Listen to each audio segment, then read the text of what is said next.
All right. All right. We're back. I believe we are back. Chat. Hopefully everyone's having a good day so far. I think we're live. Yes, we are. Yes, we are. Anyways, sorry about that. Sorry. I'm late. What's it called again? We are still waiting for Grae. I think Grae is sort of having some setup issues right now. I'm not sure. I think he should be joining us, but we are back. Oh man. How's everyone in the chat doing? How's everyone in the chat? We have the Lost Tales in the chat. Yo, hope you are doing fantastic. But yes, we are back, and oh man, we're going to be waiting for Greg before we actually start on talking about the topics of this week. But as of right now, the floor is open to anyone who wants to ask me, as of currently right now, any questions. But yes, I will go ahead and continue some of these things that I do want to talk about that I didn't get to finish talking about last week. And I believe there's a couple of things that I was listening to a drunk 3PO. I think he was talking about it earlier today when I stopped by his stream. I believe he was talking about, I think, like some of the theme park stuff. And as a person that used to work at both Universal and Disney, hail, the Lost Tales. Hope you're having a good Saturday or Sunday. Hopefully you're having a good day so far. Hold on, let me turn on the fan really quick. All right, sorry. But yes, coming from a person who actually worked at both theme parks, I do want to address some of the things that I've been seeing. Right. I believe he mentioned that the Nintendo Land one, right? The Super Mario World one at Universal Studios. Nintendo Land Mario ride. All right, so I believe should be from the Daily Caller. Yeah, I'm going to read this one. I am, bro. Hope you're doing good too. Yo, I'm doing well. I just did a bunch of errands today. Started talking to a couple. We originally wanted to have one of my buddies, one of my close friends, whom I know in real life, to actually pop by the stream today, but he ended up having to do overtime, is because he's actually a technical director for Bob's Burgers, but he used to be a technical director for a bunch of these like Disney animated shows, and he was on, what's it called again? He was on Rick and Morty. And I actually wanted to bring him on to talk about the situation with Justin Roiland, since he knows Justin Roiland personally. But we'll see if he actually wants to chat about that. But yeah, but he had to do overtime because he's a nice guy, and they needed someone to do a bunch of like retakes for animations for Bob's Burgers. So he won't be able to join us. He might be joining probably next week. We'll see how his schedule is, because when it comes to animation, they, especially for technical directors, they usually want you to finish a bunch of these stuff. And the thing is that Dave's such a nice guy, and he basically said yes, and he's going to be doing that overtime. But I do want to talk about this, and I do want to talk about this situation here. And this is from the Daily Caller. I believe there's a bunch of other outlets, news outlets, that are actually talking about this too. Universal Studios' new Mario Kart ride explicitly bars fat people. I think this is this is a sort of it's sort of misleading. Is that doesn't explicitly bars fat people? I think it's just that it's not it's not what they're doing though. All right. So I believe Grae is about to join us really soon. There he is. Okay. Hey, Yeah. Hi. hey, yeah. Well, how's it going? How are you, man? Yeah. I'm good. I'm good. Are you good? All right. I'm glad you're doing well. Oh yeah. So I was just talking about this Universal Studios thing that was brought up. I think it was early this week, where a lot of people started going on it, because right now at Universal Studios Hollywood, they are having a soft opening, meaning that they're still doing like the technical runs and stuff like that, making sure the rides the rides are working, and the rides are going well, and all the technical stuff that's happening. and they usually do this like a month or two before the actual like ride or area opens. And what's it called again? I guess when there was a soft opening that happened, there's a lot of people who complained, saying that the ride was uncomfortable and is not fat people friendly, right? So if like your waistline, not your like your hips, but your waist, where over your belly button is where your waist is. If it's over 40 inches, then it's like it's gonna you won't be able to ride the ride basically, and it gets a lot of people are upset. The thing is that America is known for having a ton of fat people, Uh-huh. right? Like we're known Yeah. we're known for like overindulgence. We're known for being like we just over gorge ourselves with like food and stuff like that. But according to what I heard, I think this is I think Drunk 3PO mentioned this on his stream. He said that since the ride was originally opened in Japan first, they just basically brought the exact ride over. So the thing is that in Japan, they are a lot more fit. They're a lot Yeah, lean over there. yeah. When we take our vacations in Japan, Mhm. it's not uncommon to be walking 25,000 to 30,000 steps a day because of Mhm. how much walking you have to do. So it's Yeah. really the norm there to keep walking and to drink tea, warm tea. Yeah. So it's like yeah, and when we go to the US, it's literally everyone gains at least 5 pounds after the trip because of the food and the serving size. So it's really a thing. It's really a thing in the US that Yeah. you're really gonna gain weight because of the food. Yeah. Yeah, it's So okay, last years. It's okay. And hi, yes. but Yeah. so here's the thing.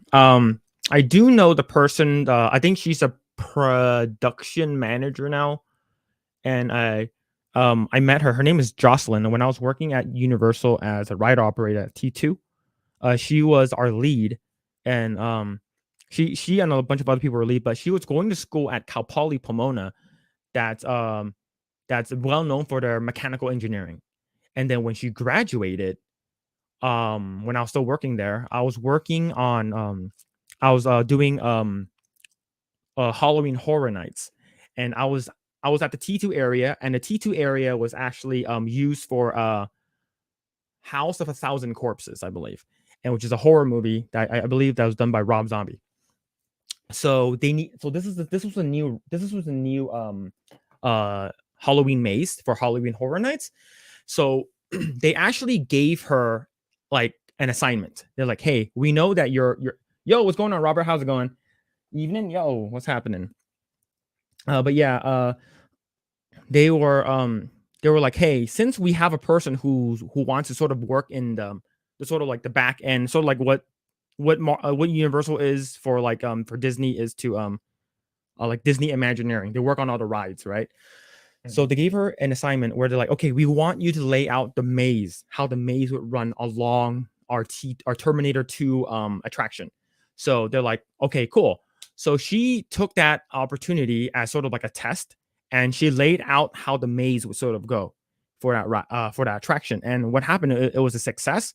So they hired her on full time to do. So basically, she quit her job as a T2 lead ride operator to sort of work at like in the production.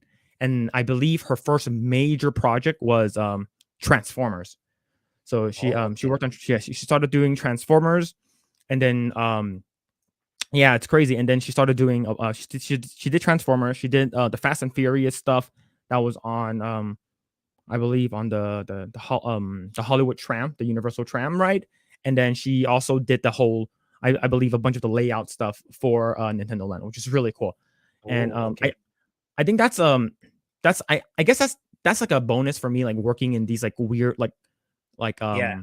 weird things, right? I worked at the parks, like I worked at Disney, and I know a bunch of people there. And then now some of the people I know are now in Imagineering. One other person was actually a part of the Disney Shanghai launch. Like she was Mm, the production manager for that. okay. And it's pretty cool. And then hearing about these things is sort of like, well, they should have accounted for people being a little bit more overweight or more chunky here in the States. It's like Yeah. you know that we overindulge in everything here in the States. And why didn't you account for this, right? 40 inches, is big, but it's not as big as you think it is, right? Because I've seen like I've known friends who are like they're like 55-inch waists. It's like they have to go to like a custom shop to actually get clothes and stuff, which is I see. like um but if you want to like go on a specific ride, like why don't you just like lose some weight?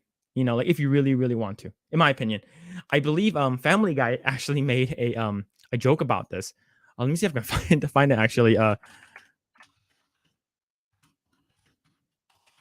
Yeah, especially with the thing with Disney right now, it's like I'm not exactly on board with how they're like.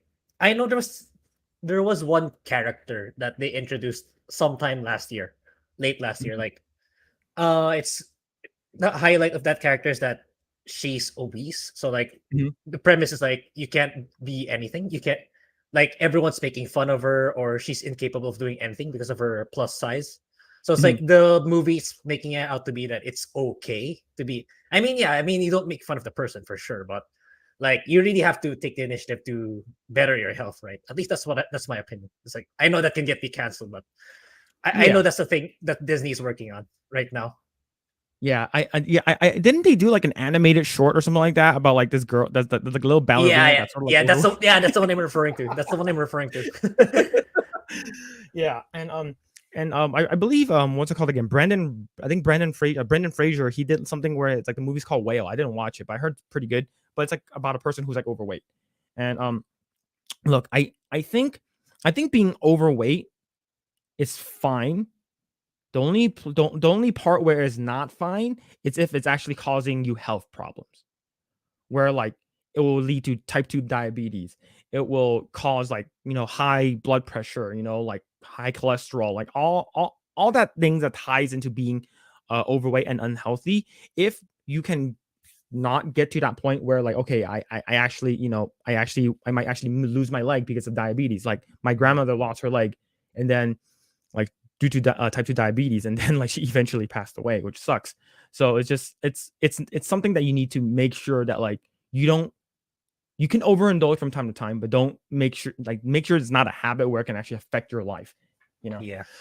All right, let's go ahead and read this. The new Super Nintendo World attraction at Universal Studio Hollywood slated to open February 17th, but the ride will be accessible to park goers only if their waistlines are 40 inches or less. Inches or less. Yeah, so that's it's you can easily reach 40 because like for me, like my waist is about a 31, right? So I'm Oh, about my 31. I'm around 32 or 33. Yeah. Actually. So I'm a 31. The thing is that's like a hat. That's like perfect pant size, right? If I don't adjust anything, I don't have to wear a belt. It's a 31. But like I can wear 30. I usually go up to 32 because 31 is like sort of like a weird number, and not a lot of places carry. Mario Kart's Bowser's Challenge will allow riders experience Mario Kart like never before, transporting them into the game with cutting-edge technology as they steer their way through multiple courses for a chance to win coveted Golden Cup, according to Universal Studio Hollywood's official website. Let's go. We got a chance to visit Super Nintendo World in Hollywood and saw some awesome things like Mario Kart Bowser's Challenge, the Toadstool Cafe, and the One Up Factory gift shop. Okay. But safety recommendations for the ride indicate not everyone will be able to climb on board, according to the page 14 of the park's 2023 guide for rider safety and accessibility. This ride employs restraints which may restrict certain guests riding due to their body shape and size. The guide reads, adding that those with a waistline of 40 inches or more may not be accommodated for the ride. So the thing is, like, there are I've been on I went to a Universal Studios in Florida before, in Orlando, and I forgot. I think it's like the Hollywood Rip Rocket Coaster or whatever that one's called. I remember we went with our friend, and one of them, she's pretty overweight, like she's pretty big. And she Okay. sat on one of the test thing, the seat on the outside where you actually like there's a harness that goes over, and it wasn't Yeah. fully able to To close. yeah, yeah, yeah. Yeah, so it's a safety concern to her and to everyone there. So the thing is that, and so she's like, I can't go on this ride, right? And like the thing is, she knows she's overweight, and she's like, I'm trying to lose weight and stuff like that. But the thing is that like she understands, but she didn't once complain. Like she didn't like, oh, I'm not going on that ride. That ride's like, you're being fat phobic and you're making people feel bad. But you're in the US, and a lot of people here are just like not healthy. Mhm. Yeah. Right. Yeah, I'm at 38, but I'm losing weight. 38's not that big, right? 38's like, okay, Yeah. you still probably got like the holiday weight on you, right? You can so some of that turkey weight still on. Yeah, Yeah, and gym it is a also gift and depends the on heavy. your height. It also Yeah, because like true. the best measurement I take is the BMI, the body mass index. If I'm not correctly, there's a calculator on it on Google. I don't know how to calculate, but all you need to input is your weight and your height, then it'll compute it for you. I think Yeah, that's actually it's actually really strict. If you follow that, I'm actually overweight right now. yeah. It's like for instance, I remember I went on this chart back in the day when I wanted to gain weight because like I felt like I was very skinny, and I've always been relatively skinny my entire life. It's just it's hard for me to gain weight, and it's like it actually it actually looks like I might be like unhealthy. Like I'm like, oh man, are you eating? Are you losing weight? Are you smoking? What's going on, right? but but that chart I saw, like for an average person in the US, that's 5'11", which is my height. Like, so I'm almost 6 foot, right? So like as a person who's around a 5'11", you're supposed to be about 180. And I'm like 145. That's a mic, like, right, like I'm 172 now. But like back in the day, I'm just like, oh man, that's impossible. I need to gain weight. I need to gain weight, But I think that's the average people. And the thing is Oh, that I'm not sure so where they got that I average think from. I'm not sure if sorry. I'm not sure if I got disconnected or you did. I kind of lost that. I lost the part where you mentioned you were 5'11". Then after that is I got lost. I wasn't able to hear it. Oh yeah, no. So I think it might have been your end, Oh, but okay. Yeah, yeah, sorry. Yeah, I didn't hear what you said. yeah. So there's this chart that says that like if you're 5'11", between 5'11" and 6 foot, you need to be at least 180 pounds. And I'm like, Yeah. It makes sense. yeah, I'm like 145 when I saw that thing. I'm like, there's no way I'm be able to gain this much weight. It's impossible. And I think and the thing is that when I test that, I was like in my 20s. So like my metabolism was like crazy. I could eat anything and then instantly just like Burn I it do all like down. like I burp or I sneeze, I lose like 5 pounds. Right? It's just instantly like my pound just instantly just goes away. But now I'm going into my mid 30s, and I can see that okay, yeah, losing weight is a little harder now. Like my metabolism has slowed down a little bit, Yeah. and so I have to watch what I eat. And majority of the time, I try cooking food at home. Right, I try cooking food at home because you know what you put into your food. So like if I were to go buy steak, I know what to put in my food, so I'm not putting excess stuff that it's not like processed. I am doing I'm trying my best not to drink as much soda. And if I do, it's like really really rare. It's because the high fructose corn syrup is like really bad for Mhm. you, and Yeah. it's literally like a crazy addiction, right? I remember Mhm. they did this test where like you gave like person like sugar, and then all of a sudden you take it away, and it's like the high fructose corn syrup, like like Coca-Cola or something like that. It's like they immediately is like, oh, I need it, and you Yeah. sort of get these like sweats and stuff. Has ever Yeah. happened to you? Uh Not well. It's actually thanks to my mom. She really watches over stuff like that. It's like if I'm too overweight, like we find a way right away. It's like I start eating less. I start doing physical exercise more, stuff like that. So That's yeah, great. when remember when I went to the US last year? I got so fat from there. Actually, I reached yeah. It was an all time high. It's like I was at around 180 pounds, and I'm just Mhm, 5'7". I'm just mhm. 5'7". Right now it's around 158 to 160. So I kind of lost it. I kind of lost 20 pounds when I got back. So it's like It's all the I in and started out you've been eating. It's all the in and out. probably yeah, that too. And I noticed too that you guys have so much variety when it comes to soft drinks. Like a lot. Yeah, You guys have so much choices compared to us. Like us it's just Coke, Sprite, Royal, and that's usually just about it. You guys have yeah. so many when I go to the grocery. It's like wow, there's like they come in all colors too, different Oh, colors so too.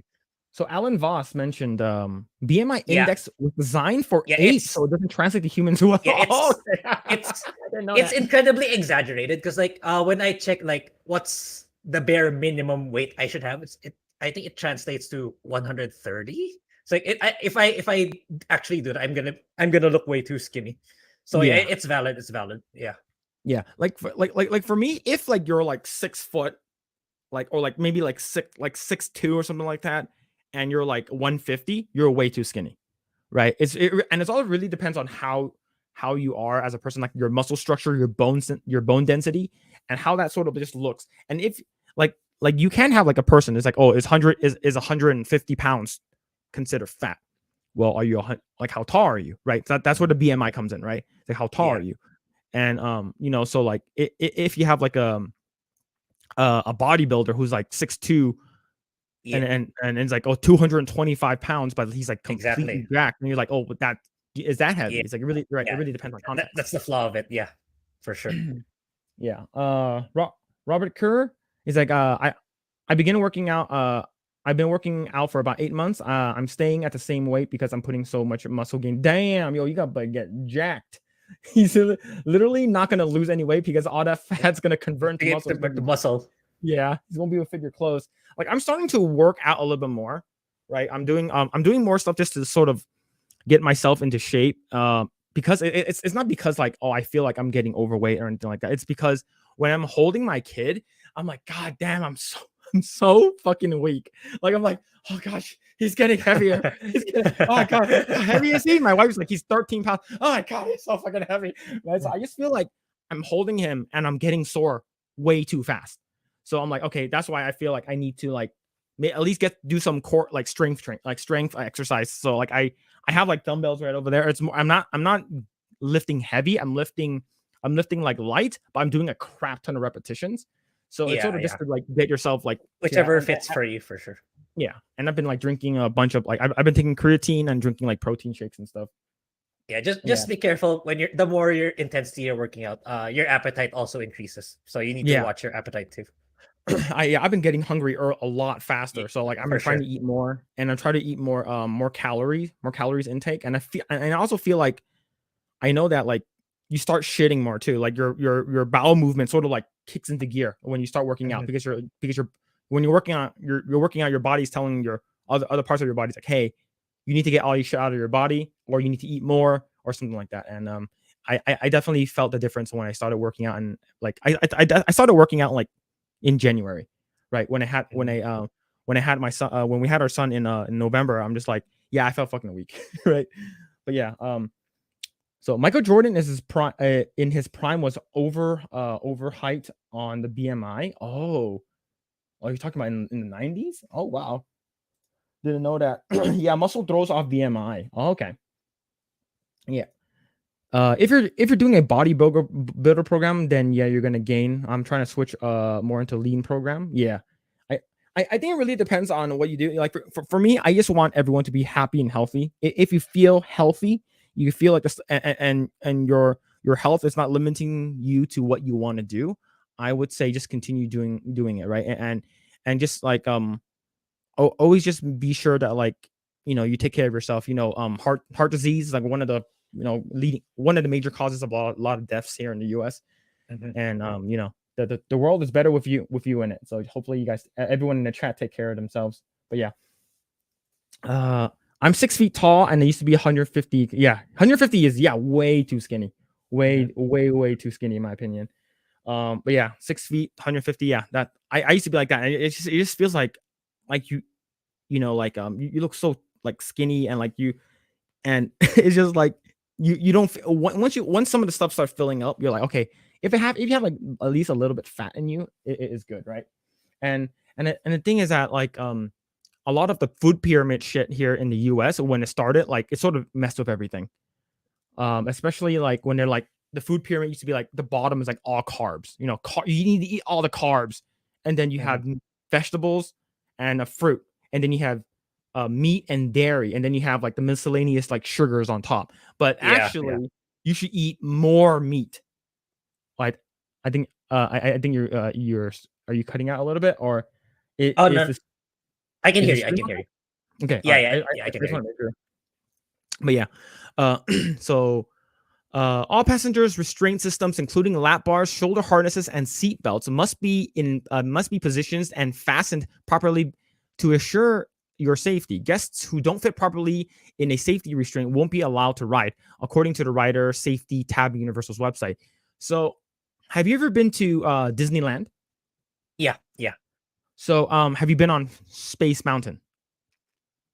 Most likely. I just don't remember, but most likely.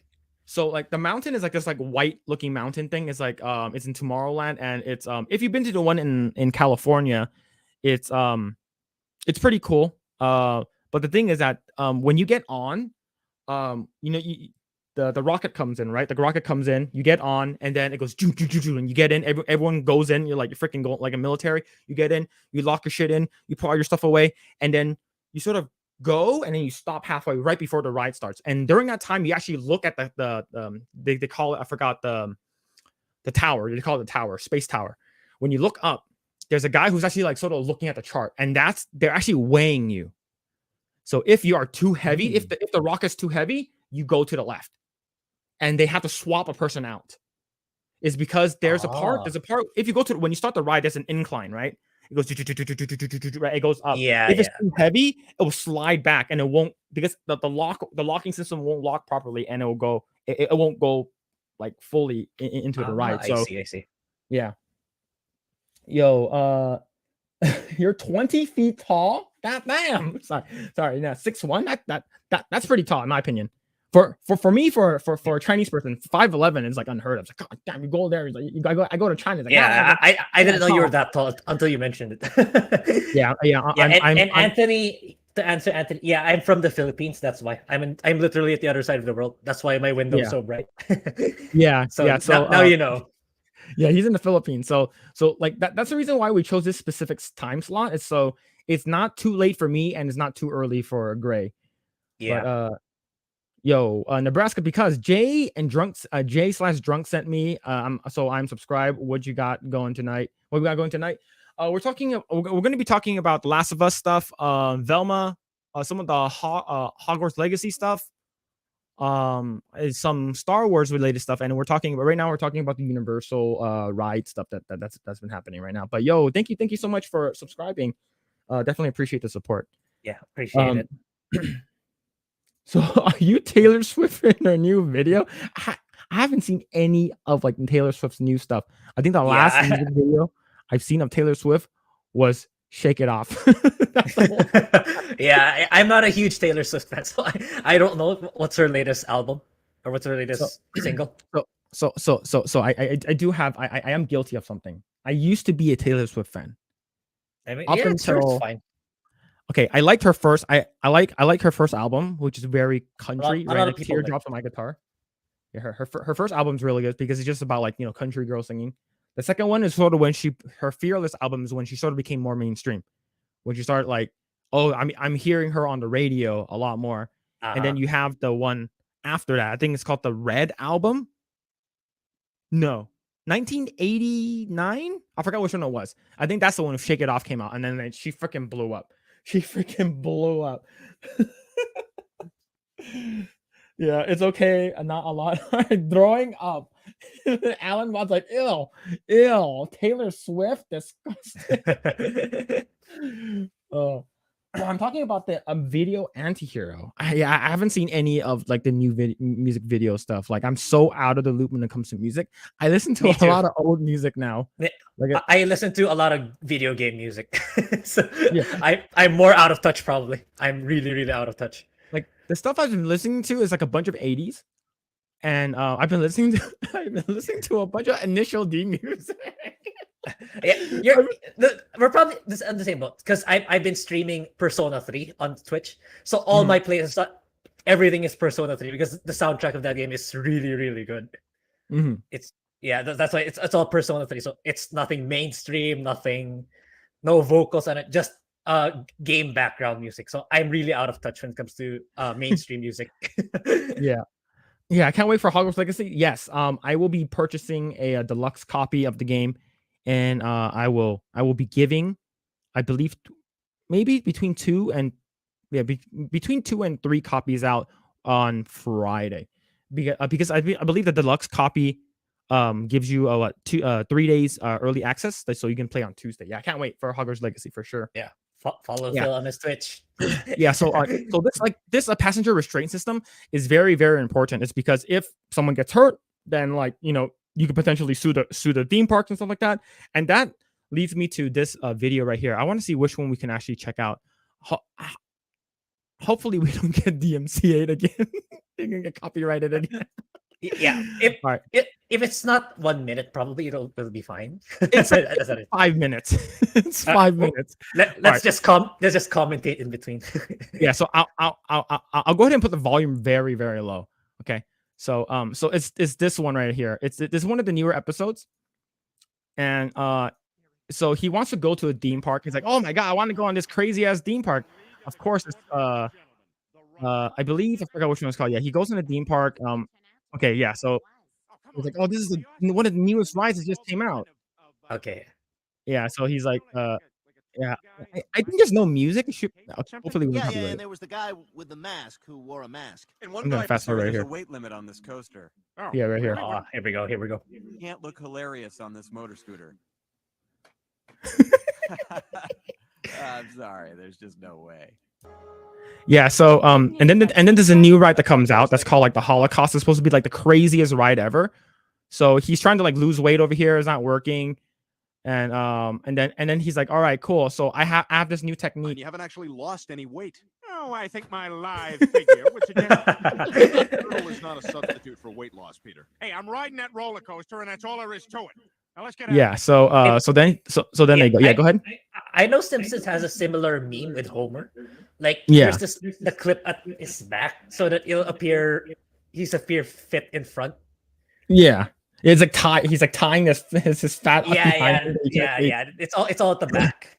Yeah. Then when you look at the front, it looks Yeah. fit How about because me, of that. sir? Yeah. Am I too fat to ride? No, you don't seem to be. Yeah. So like we're afraid that something like this might happen, right? Uh-huh. Let's go ahead and fast forward here. Right. This is the scary part right here. Like if this happens on a roller coaster, you guys are screwed, right? Lawsuits and stuff. Well, this Yeah, has so- given me a lot to think about. Yeah. So that's the reason why we want to make sure that it's not because we're like, oh, we don't like fat people. It's not that. It's for safety reasons. Okay. Yeah. It's for safety reasons. But yeah, but let's see. Nothing but wonderful things to say about Super Nintendo World, except this: the body size limitations on Mario Kart ride are absolutely ridiculous. I've never had any issue fitting to any ride in my entire life, and I can barely fit into this one. Completely absurd. So, the thing is that not all rides are like created equal, right? There are rides that are more geared towards older people, like early teens, and then maybe like adolescents or kids, and then there are like rides that are geared towards like even like more adults, right? It's just like people who like if you go to Disneyland, you're gonna expect most of the rides to be catered towards kids. If you go to Universal Studios, it's about in between. And if you go to Six Flags, which is, I'm not sure if it's still open, Six Flags Magic Mountain, it's more geared towards teens to adults. It's because it's more considered more mature, right? It's more mature.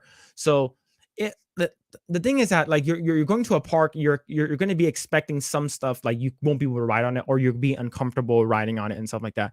And speaking of something that happened at Six Flags, there's this ride called the Riddler's Revenge, and I think I was like 12 when I went on the ride, and I guess it's a standing ride, so you're supposed to get in, right? You're supposed to get in, and I'm not sure. I might have to show this on stream, but like once you get in, you sort of walk in. And then you're supposed to like there's this like the seats right over here. It sort of looks like a bike seat, and you're supposed to sit on it. Right? And there's this hydraulic system that sort of like locks you in place. So once you finish standing, it sort of just locks, and then you can't adjust the height anymore, right? What happened was I was a kid, and I was like, "Ooh, this thing is cool. And when I sort of bounced up and it stopped me, and I was about a foot off, not foot, I was about an inch off the ground. So the only thing that was holding me in place was my nuts on the bike seat. Yeah. Yeah, so I went through the ride, the entire Riddler's Revenge, with my nuts in pain the entire time. I was like, this is horrible. So it's just so that's the reason why, like, a lot of these things where, like, it's more for safety reasons. It's not because we're like trying to say that, oh, you're fat, lose weight or something like that. It's not that. It's more for safety concerns, and I think a lot of rides have it, but it's just, this is like the new big thing, right? Nintendo, like Super Mario World, new Super Nintendo Land or whatever, is such a big thing that's coming out. I think there's a lot of people just getting mad is because they can't go on it. Yeah. And I think they really should have considered that. In the US, it's people are really larger in size. They should have. I think they just underestimated the size in particular. Yeah, but since if it did come directly from Japan, I do understand, right? Like that Japan is relatively fit, like they're a lot skinnier and leaner, and they're a lot smaller. And it probably, even in the decision making process, it wasn't in their minds. It's like, we're just trying to bring the exact same experience. They didn't. It wasn't really a thing for them. That's why it wasn't factored in. Mm-hmm. Yeah. Let's see. I never liked Family Guy, but sometimes they do a small shorts. Like, I would say Family Guy is very good in small bite size. Like, if you watch something like the entire show or like an episode, you're like, some stuff is a hit or miss. It's sort of like SNL back in the day, right? When SNL used to actually be good. Some of their skits are actually pretty funny. Damn, bro, that must have been a wild experience. Yeah, for Riddler's Revenge, absolutely.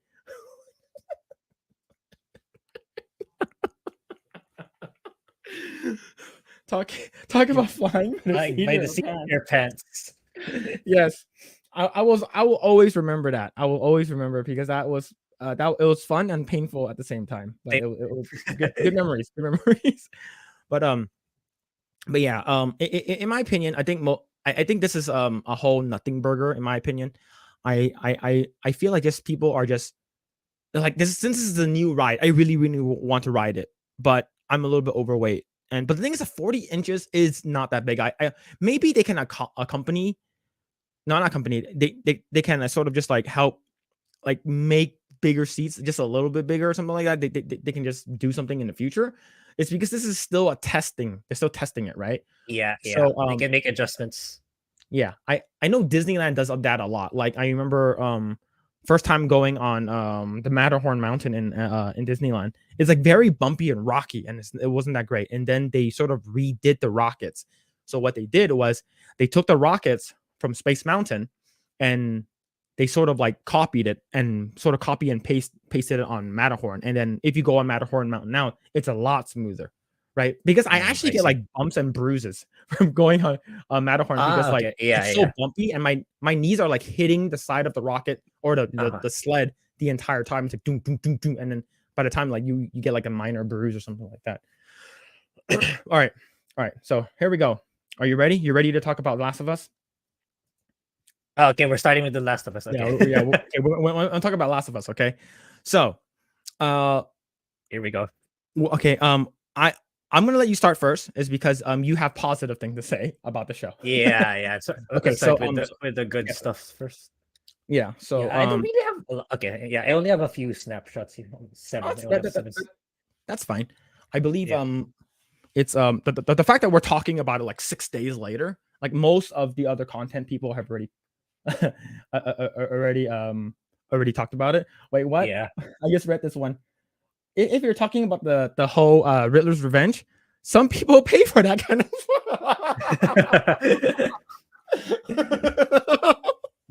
That's the point. Oh shit. Okay. Yo, man, getting your nuts hang out like that. It's like, hey, yeah, getting your nuts stomped on. Yo, people pay for that. Okay. All right. So go ahead if you want. The Last of Gay. Yeah, I've been reading that in the comments. I can't wait for season 2 of The Last of Them. Oh yeah, with Abby. Slash of them slash they. Oh man. Oh man, I'm not sure how I'm gonna feel about that, but but if you don't have your are you bringing up like clips or are you bringing up like screenshots? Oh no, just screenshots. I'm not gonna risk it. I'm not gonna risk it. Yeah, because you're gonna get copyrighted like right away. Yeah. You know my experience in making these videos, like the copyright's insane. Mhm. Yeah, so we have about like 10 to like 12 viewers, and that's probably the most we've ever gotten. Thank you guys so much for hanging out. Yeah, thank you so much. Yeah, if you guys haven't already done so, like and subscribe if you haven't already. Thank you very much. I do want to give a big shout out to Jay, Drunk 3PO for shouting us out. Like he didn't have to do that. Like the fact that he did, it's just he's such an amazing guy, and he's super down to earth and is such a nice guy. And same thing with Jeremy from Geeks and Gamers and them shouting us out, and the entire Geeks and Gamers community is such a great group of people. Thank you very much for all the support. Yeah. But here from Jay and Geeks and Gamer, yo Doug, thank you guys. Thank you. Yo, thank you so much. Thank you for the support. But but so right before we went live, I finished both most recent episodes of Velma, and I did watch what's it called again, episode 3 of The Last of Us. The reason why I wanted to actually watch it day of is because I remember more. Yeah, it's more fresh for sure. Yeah. Right over here. I love Jay and Jeremy and Neurotic. Yeah, I remember I started following. Yeah, I love Gary. I love Gary. The fact that he was from California and he moved out. I wish he could have brought me with him to Texas. when I saw him moving out, I'm like, please don't leave us. Don't take me with you. The thing is that I heard it cost him like a lot to get out of California. I heard it was very cheap to get into California, very expensive to leave California. Yeah, but yes, I do love Neurotic. I remember when I first found Neurotic, he was at 75,000 subscribers when I first found him, and it was during the I believe it was during the very early parts of like the Game of Thrones stuff, when Game of Thrones started like going like a little like what's going on, like season 7. And then like all of a sudden he just blew up, which is freaking awesome. That guy deserves it. And I'm just like watching people like grow from like something that's like some like small group that you follow, and all of a sudden he's a big dude now. A big dude. Which is great. He had to give QBG drive a U-Haul from Texas, I believe. QBG. He had Quarter Black Garrett. Okay, yes, okay. I was like Quarter Black Garrett. He had to have Quarter Black Garrett drive a U-Haul from Texas, I believe. Yeah. Literally California. Yeah, I live in California, and I hope to get out here before they add the tax thing where you tax after you leave. Yeah, gross leaders we have. Yeah, I absolutely hate Gavin Newsom. I despise him. He's the worst person, and I have a feeling that he's going to run for president, which is not good. Yeah, not good. He's like the second, like if you actually go to, I forgot which one it was. There's actually like people actually bet on who the president is going to be. It's like crypto or like stocks. Yeah, how many shares do you buy, right? And I believe Joe Biden's number 1, and number 2 is Gavin Newsom, which is crazy. And Gavin Newsom is the nephew of Nancy Pelosi, who used to be the Speaker of the House. And it's just, it's just California is very corrupt. I want to get out of here too, but the thing is that like we have a lot of family here, and the thing is that it's very hard. The thing is that with the company I work for, we can actually move, but the thing is like student loans is like fucking me really hard. Like student loans, it's hard in the butt. Like that, my wife has student loans, so like once we finish paying those shit off, it definitely will help. I know that the no interest loan that's happening, no interest rate that's happening right now is definitely helping a lot. But the thing is, it's just like it's still there. It's still there. And going, in my opinion, going to college, depending on what major you want to do or what you want to do, Yes, that's It's a super important for you guys. college is a scam. Okay, in my opinion, college is a big scam. Yeah, You want to be I a get it. doctor?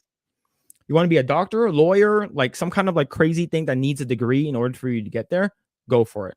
But if you're like me, you want to become an artist, Yeah. you know, you're like I would say the only plus thing that the only good thing that came out of me going to college was me getting an internship at a small studio that eventually got me to do To the character bigger designs. studios. Yeah, and the that bigger led me to roles. bigger studios. Yeah, so that's the only thing. Other than that, everything you can learn online. Everything you can learn on like coding, you can learn on YouTube. Everything you can learn on YouTube now. Yeah, for Yeah. sure. Yeah, but yeah, California, absolutely, absolutely. He's happier. I got to meet up with him when he watched Rings of Poo Poo in the theater. Yeah. I'm glad. Like I actually do want to eventually meet up one of with some of the Geeks and Gamers crew or Neurotic if they do have some. I know they do have something in like Vegas, And and I Orlando. believe they're doing something in like I believe Jay and them are coming down to California after the Vegas thing for like the theme parks and stuff, which is pretty cool. Yeah. QBG. Yeah, I was like QBG. I was like I heard that acronym before. But yeah, Quarter Black Garrett. Yo, Curtis Montana. Curtis D Montana. Hello, Eggroll. Yo. What's happening? I remember. I know your name. I know. I know you. Yeah. Bro, bro, no way I never knew that. From what? Never knew what? I think I've been talking too fast over a couple of stuff. Yeah, the entire government is extremely corrupt, sadly. Yes, everything sucks. Yeah. Hello. I got here late. What did I miss? The Velma part? No, you have not missed the Velma No, stuff we yet. have not started the Velma yet. We No. haven't even started The Last of Us, actually. Oh, Vegas end of April. Ooh, that's gonna be nice.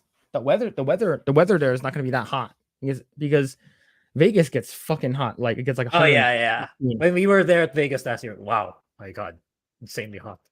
Yeah.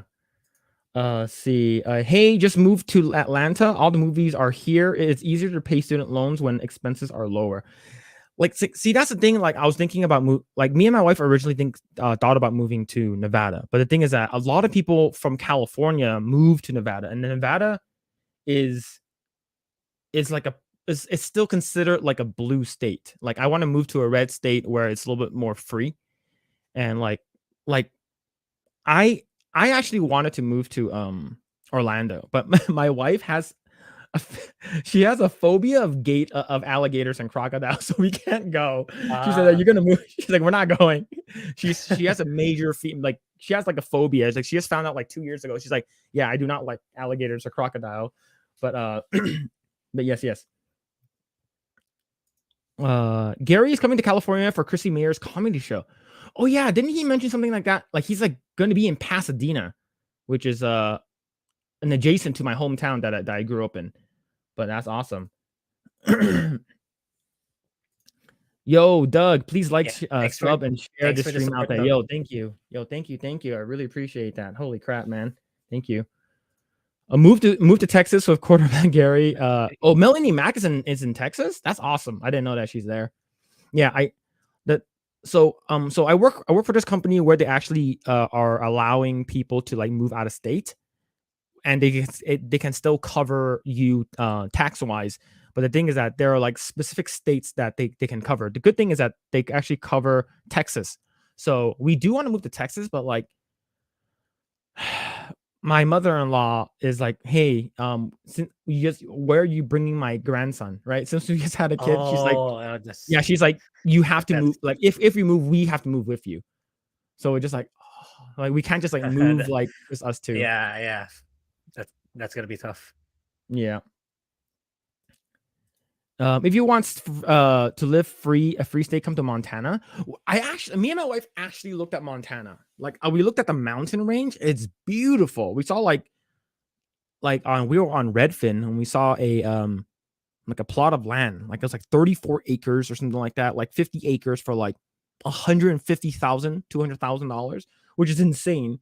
And like you literally get like the mountain view and stuff, and it looks great. It looks great. Atlanta has been awesome airport for quick flights home to see family. Oh, I think I've only been to Atlanta like once, but it was more for like layover. Majority of states I've been to is more like layovers. Like Texas, layover. I've never actually been to Texas. Yeah, Melanie is here in Dallas. Oh, nice. And to God bless Texas and the free state of Montana. Yeah, I think all of these like free states, in my opinion, I think every coastal state is pretty bad. Other than like I think Florida is like probably like the exception with Ron DeSantis as a really good governor. I think South Carolina is pretty nice, I guess. But sorry, we've been deviated. Yeah, it's okay. I think the comments, so I can't really answer most of them because where I'm at. I live in northwest Montana, the Flathead Valley. Ooh, so yeah, I know it gets super freaking cold up there. Like you guys are getting like pummeled by snow, I'm pretty sure. Like the fact that even Texas is getting snow, which is crazy. Right? Like well, there was a great freeze in Texas like 2 years ago. Yeah, so I think that's the only thing about California where I see it's nice. Like it's you know, I grew up like in LA, like near LA. I was only like 15 minutes from LA. And like the great thing is everything is an hour away.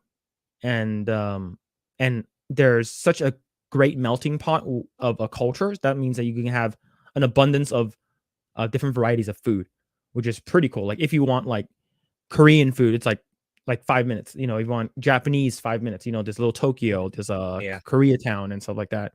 It's pretty awesome. But yep. All right, you got those. You ready to share? You got those slides put up? Oh yeah, it's here. Yeah, go ahead. I know add it. Okay. Add it. Don't worry about it. Oh wait. Oh yeah, I forgot. I need to present. Share screen. Let's see. Oh, you would be able to live. No, the thing is that I hate when it's super cold. But the thing is, I can always put on more clothes. But having it freeze, like where like your water stops running, like that's gonna be pretty scary. Oh yeah, that's really bad. That's gonna be pretty scary because one of my older mods he lives in Houston, and he said that his landlord forgot to have like one of the dripping pipes going, and his pipe froze, so he wasn't able to shower for like 2 weeks. It was pretty bad. And the thing is that they weren't really preppers, you know, like how like you know, people actually of course now you know what preppers are, right? From Last of Us. Yeah, because that's not really a thing here because we only have a singular weather. It's like it's humid all throughout. If it's not humid, it's raining heavily. That's it for us here in the Philippines. it's like very tropical. We don't have snow, we don't have extreme freeze because people won't be able to take it. Actually, it's like for us, like 20 degrees is already considered cold. That's how humid it is here. So it's it's either hot or very hot. Majority of us people here in California are like, or in the States are like retarded. We don't know what Celsius is. So what's that in Fahrenheit? Oh. Yeah. I measure in Celsius. I need to. I was like 20 degrees. Goddamn, that's freezing. Yo, we're freezing. No. That's in. I don't. Do we need a converter? Isn't that like what 70, like high 70s? Let me do Celsius to Fahrenheit. Yeah, I forgot. 68 degrees. That's cold, man. Yo, that freezing. No, 68. It's 68 Fahrenheit. Oh yeah, 68 super cold, man. We start wearing jackets at 68. Yo, especially here in California. Sorry. Oh really? Are you like anything like below like 65? People were like, "Oh my god, it's cold out. Oh my god, it's freezing." Yeah. It's, for us, that's considered like really, really cold already. Probably equivalent to your really, really snowy day. Yeah. That's what I like about my area. Lots of different food, and see, that's the only thing that like my wife and I love about California is like the fact that yes, we have the beach, you have the mountains and stuff like that, but it's the food. But the thing is that like you can have that in other states too, but like you have to go into the city, right? If you were to go to like Las Vegas in Nevada, like it's like you have Reno and you have Las Vegas. That's about it. And everything in what's it called again? Everything there is the food, but like once you go out, like where like you have to drive like 30 minutes to get something different, right? But cold doesn't stop the water indoors in Minnesota. Oh, okay, that's good. That's good. That's how it is here in Florida. Below 70 people are hoodies and shorts. Yep. Oh man. Negative 50. I've never experienced that. I think the coldest I've been in was like -2. Or -10. But those that at that temperature it ain't so bad. What makes it cold is if it's windy. Yes. If Like it's windy. like especially like when it's it feels like glass is like cutting through your skin. It's like that, especially when the wind is like that's how cold it is, right? It's insane. But yeah, I don't think I've ever experienced something that cold. We have someone from the Philippines in chat. My girlfriend lives in Cagayan de Oro in Mindanao. Oh, nice. I'm here at Metro Manila. I'm at the capital. So yeah, I'm more of the urban setting. Oh, that's cool. Oh, yeah. Someone from the that's Philippines. Awesome. yo, we got we got some Pinoy action. Yeah. I'm surprised too. Yeah, that's awesome. That's why it's so bright here and it's dark in Phil's screen. Yeah, but I always have this like blackout curtain though. So like even when I'm working during the day, I was like, close that shit. Yeah. But all right, we'll read this last one before we start the Last of Us stuff. It was Heat Wave Hill in Kalispell, Montana. The other day we got 49 in February. Heat wave 49 degrees. Damn, that's still cold to me, man. Unless it's Fahrenheit, unless it's Celsius, then you must be boiling. Yeah, if it's Celsius, yeah. But all right. So let's go ahead and I'm gonna add to the stream. All right. There we go. Here we go. Okay, so yeah, I'll just do a quick recap of what I said in the video. So yeah, it starts off with Joel and Ellie headed for Boston. I'm gonna stop you a little bit. Yeah, I think it's a little blurry on your end. It is. Oh, it seems okay for me. Wait, I think for you is good. Oh, okay, but it looks a little bit blurry. Okay, it's clearing up a little bit. I think it's clearing up a little bit. I think you can. Okay. Yeah. It starts off with Joel and Ellie headed for Boston to ask Bill for help. I think you're on a different tab right now. I think you're on the stream. Oh wait. But you see this screenshot? No, I'm looking at your YouTube right now. At my YouTube, but it is. Wait. Let me. It says. I'm looking at Joe now. It's up now. It was up now. Oh, okay. Weird. What about now? I think it's delayed. I think I hear your voice, but I think your footage is delayed. Okay, I'll wait for it a little bit. Wait. It should be. It's the full screen should be Joel right now. Should be Pedro Pascal. Okay. Yeah. I think you're like maybe like 5 seconds delayed on your end. Okay. Wait. Yeah. But yeah. But yeah. If you want, I can pull up like a generic screenshot on my end, but right now you're good. Yeah, your poor Grae's feed is lagging. Yeah, you're lagging a little bit. I'm lagging a little bit. Yeah. I think you can, like, if you have something running in the back, you can just like pause it or close it for the meantime. Yeah. Oh, there he goes. there he goes, and he's the Grae has left the building. He'll probably return. But yes. But let's see.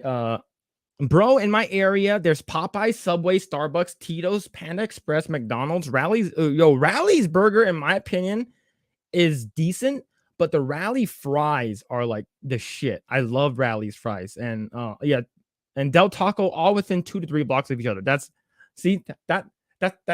how people get fat, right? They have so much selections. All right. Yeah. Yeah. My bad. I realized why. Because like I have a habit of opening Twitch streams to support them. It's like it's still open. They were still open. That's why. Okay. Okay. Yeah, they were still open. I'm so actually that in was- Kentucky where I experienced all 4 seasons mildly. That's pretty cool. That's pretty cool. Yeah, like down here in Southern California, all we get is really gross heat and just weird like spurts of like spring, and that's about it. All right, it's a little better. Okay, cool. All Yeah, right, so I turned it all off. Yeah, right, so go ahead and go ahead and what did you like and what you didn't like about this episode? yeah. It really depends on what you mean by good. The word good, it means different things to different people for this episode. Yeah, so it starts off with Joel and Ellie. I'm gonna stop. I'm gonna cut you off. Sorry. Got to run for the night, guys. Glad to finally catch a scream. I'm subbed and we'll be back. Hit that like, everyone. Yo, thank you so much, Doug. Have a good Yeah, night. thank you so much, Doug. Thank you. All right. So sorry. Yeah. Go ahead. Yeah. So it starts off with Joel and Ellie headed for Bill to ask for help to get to the Firefly base. So the first thing I pointed out was that scene where Ellie sort of like the dominating position, which I didn't like. Like she was a little bit like she's a little bit snippy at him. Like she's sort of Yeah. acting like a little bit. It's like Ellie, but like a little bit like extra. Like she's giving a little bit more attitude, right? it came off too. I mean, this scene is okay, but the timing of it is not. It's like this should have came after what happened towards the end, because in the end, right, it was like, which I'm glad they went back to the usual. This one I'm referring to this one. This Oh one, yeah. yeah. I mean, that scene would have been fine if it happened significantly after this. Like, stop blaming me for Tessa's death, stuff like that. But this came a bit too early. It's too fresh. Like, Tess just died, like literally like moments ago. Then you're gonna berate someone for feeling so emotional at that moment in time. It's like it's too early. It's too early, or you should have just omitted it. It's like, I mean, that wasn't in the game. Absolutely that wasn't in the game. It's like it felt like you're just trying to elevate Ellie unnecessarily and making Joel a bit more tame or toning him down a little bit. Yeah. That's what I was trying to point out in the movie. In the episode.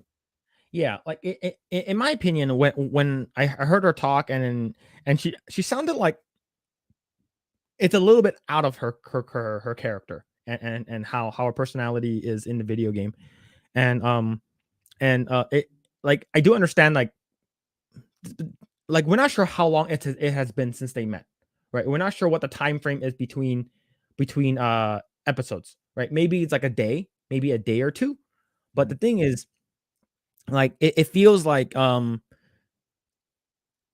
they're making her a little bit like too angsty, like teenage angst, like a little bit too much, and I didn't really like that, how it sort of changed a little bit from how the Ellie that we know, like the Ellie that we know in the game, she's like a smartass, right? Versus here, I think it seems like she seemed like she was angry. I don't know. That's how I feel. Do you feel the same? Yeah. Also in episode 2, I felt kind of that way too, especially in their interaction in the hotel. Like, Ellie was asking Joel some stuff, right? It's like, yeah, I know shit. I've been to school. Like, then Joel said, right, a little bit after that dialogue, that Joel's like, I thought you said you went to school. Yeah, my school really sucked. I feel like it's a little bit snarky. It's not the LA that we know. Yeah, so I kind of agree with you. But hopefully it gets better. Fingers crossed with the little episodes left. Yeah. So I do have one thing, and I believe I saw this tweet from Stephen King, and they're like 10 miles out from Boston. I'm like, bitch, 10 miles out from Boston is like you're in the forest. It's like, no way. Like, that's not how the landscape is. Like, 10 miles out from Boston, you could probably still see a McDonald's and a Starbucks. yeah. So like, when they're point. like, I'm like, it, like, really, like, it doesn't look like it. It doesn't look like you're 10 miles out from Boston. And if you are 10 miles out from Boston, you can still see Boston, right? Boston is a big city. So when they're like, oh, you're all in the forest already, it just sort of seems off. But that's just something like I noticed. Yeah. Okay, so yeah, that's what one thing I didn't like about that starting point. Then, but this one I like. This one, the part where they were walking. Yeah, it's like, then Ellie sees the remains of the people who were shot, because they kind of expounded on this that wasn't in the game, or if it's in the game, it's through the logs that I probably didn't read or I missed out on. It's like so the context of this is so if the shelter or the QZ becomes overpopulated or they cannot accommodate more people, what they do is the people who cannot go in are brought here to this empty area, empty the road, and to prevent infection, they shoot them in the head or they shoot them on site so that it's cruel, but it's for them to mitigate the infection. It's so so that's this sort of like very dark part. Yeah, it was actually pretty cool. Like I did really enjoy this area, this part of the show, and this is still like within 5 minutes of the first the third episode, right? You're like, she walked by and she's like, oh cool, that's an airplane, I never been on that. He's like, have you been on that? He's like, yeah, I've been on that before. How was it? Yeah, and it sort of makes you think about like all these things that like we are taking for granted right now, right? Internet, like having these like flat screen TVs, like how to build something crazy, right? Like we're taking these things for granted because like what happens if it all just goes away? Like do people know how to make an airplane? Yeah, right? Do we still have those people who still know how to do that? And if those people die, do we still have that written somewhere? And a lot of times things like history and technology are usually lost, right? And it's this scene is especially reminds me of the part in the game that was not included in the episode 1. It's when I believe you and Tess were walking in one of the QZ zones and the quarantine zones, and then like I think they bring the people out and they tested them and treated them right away. This is like a combination between what's it called again? What they did with what's it called, Joel's daughter, and that the execution of those people who were right, and they're like, yeah, were these people infected? It's like no. And then I did like the part where like it goes to like a t-shirt or like some kind of scarf or something, and it transitions to like 20 years, like 15 years prior. I do like that. So you see who was wearing it, and it is really, really sad. But this is a good scene. It was a good scene. Yeah, it's like it also brings, since the Ellie here is portrayed to be more innocent, more sheltered. So it's a good way of expounding this is the world outside of the QZ. This is how the world works right now in the post-pandemic scene. Yeah. And was it this scene where she's like, the reason why this happened was because of the government or something like that, the terrible government? It was before this, like how did the government not contain this? Like that's when Joel explained the context. They go to the simple ingredients like our flour, our sugar, then it went it went to our food, then people bought the food in the groceries, then that's how the infection began to spread. But like it's funny is because I wonder if that was a jab at COVID. Right? It's like how did the government let this happen, right? If they knew about it, how did it not contain this and stuff like that? And I think it's this thing is sort of like the ratio of how many people is in this location, right? The thing is you can't stop everyone. Someone who's already gotten infected could have left already.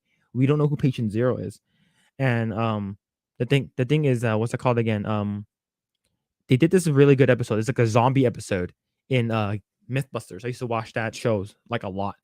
And they did one where they're like, what happens if you're in a city with like 1 million people, right? So they sort of ratioed it down from 100. So they have this like box. They have this like string where they tie it around this air, like this like a square acre, and then they put 100 people in there. And it's like, this is the city. This is if you're in this city, and you're a guy, you have to go from point A to point B. And if the paid actor zombies touch you, you're infected. So your goal is to try to avoid them, right? So they just go through that. It was easy. The first one easy. And then the second one is like, okay, now we're in the capital of like this city, and they shrink it. So still same 100 people, but they shrink the box. Sort of like Fortnite, when they shrink it, right? So then that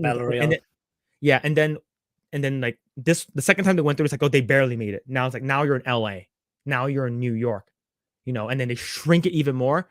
And it's like, once you go in, they touch you, you're done. It's done. So I think that's how it is, like, especially in China, where COVID came from.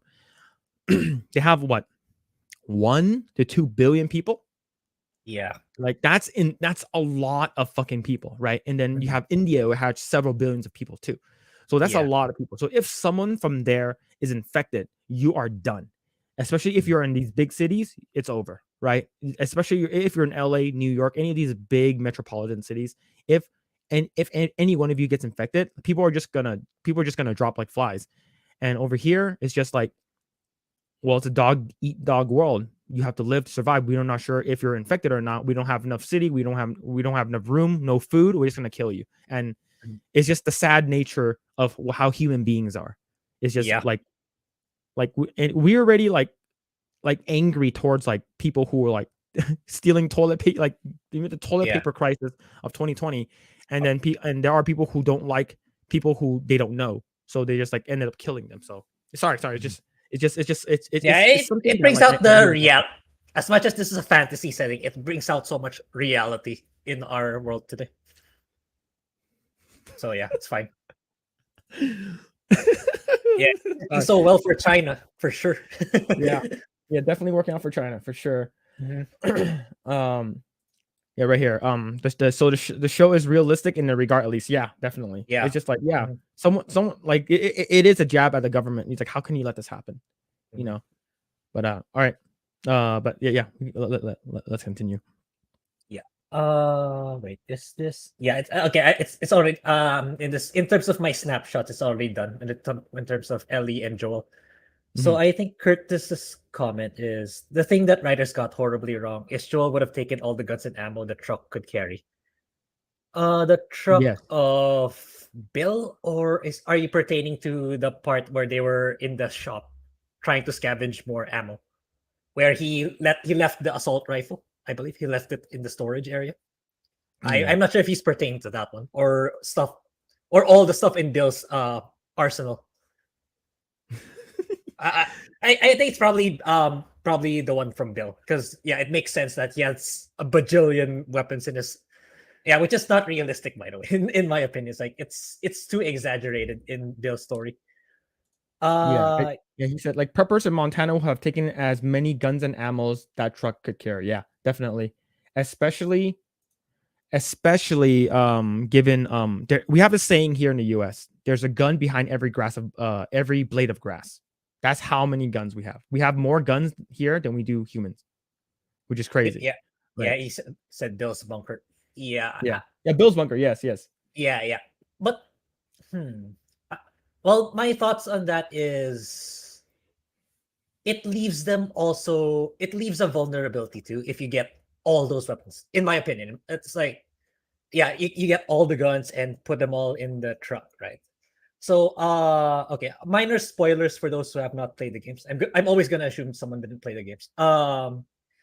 The next scene, which I think they will be sticking to, is they encounter several stragglers. Like, do you remember that scene, Phil, on the road when Joel was driving? It's like suddenly this guy goes in the middle of the road. Hey, I Yes, need yes, help. yes, Hey, yes. so it's like it's gonna put them in such a dangerous situation if they had so many guns at the back. Then if they run through Joel runs through the guy and then they end up crashing the car Yeah, they would have in the taken the middle. guns. Yeah, they would have taken the guns. That's my Yes, opinion. It's like yeah, the Lost Tales. I mean, they should have taken it because either way they would lose the truck next episode. Yeah, that's true. But the thing is that they did end up crashing, right? yeah, That means that these like raiders or stragglers would have, like gotten the guns. But the thing is that, in my opinion, one thing that I don't like what Joel it's sort of doing with Ellie, and I do understand it's because of what they did with the game. However, I think he should have taught her how to use at least one or two firearms because later on in the episode she steals one. And the yeah, thing is that we sort of wanted to be like Carl from I'm not a big fan of Coral, but he knew how to use a gun early at an early age. I think he was like 10 or 12. And I'm pretty sure Ellie here is like 13 or 14 because if she went to the little convenience store to grab tampons, she's already a teenager. So in my opinion, Joe should have taught her how to use a gun. Of course, she's like in the beginning, it's like no, right? But like I think down the line, like he should teach her how to use it, is because it's better to know how to use it than not know how to use it, right? Especially like yeah, if you encounter one, right? If you encounter one, you know how to use it. That means you know how to make it safe. You know how to you know how to be safe with a firearm. And but it just I think right now he's sort of like don't trust her. I think that's the reason why. It's understandable for sure.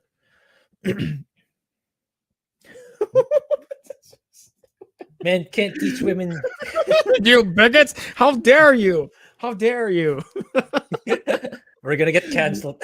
We got canceled. It's been a good run, Grae. yeah. Yeah. But yes. And then what's it called again? What? And then it leads us to the next like major part of like this show, the episode 3, right? Yeah.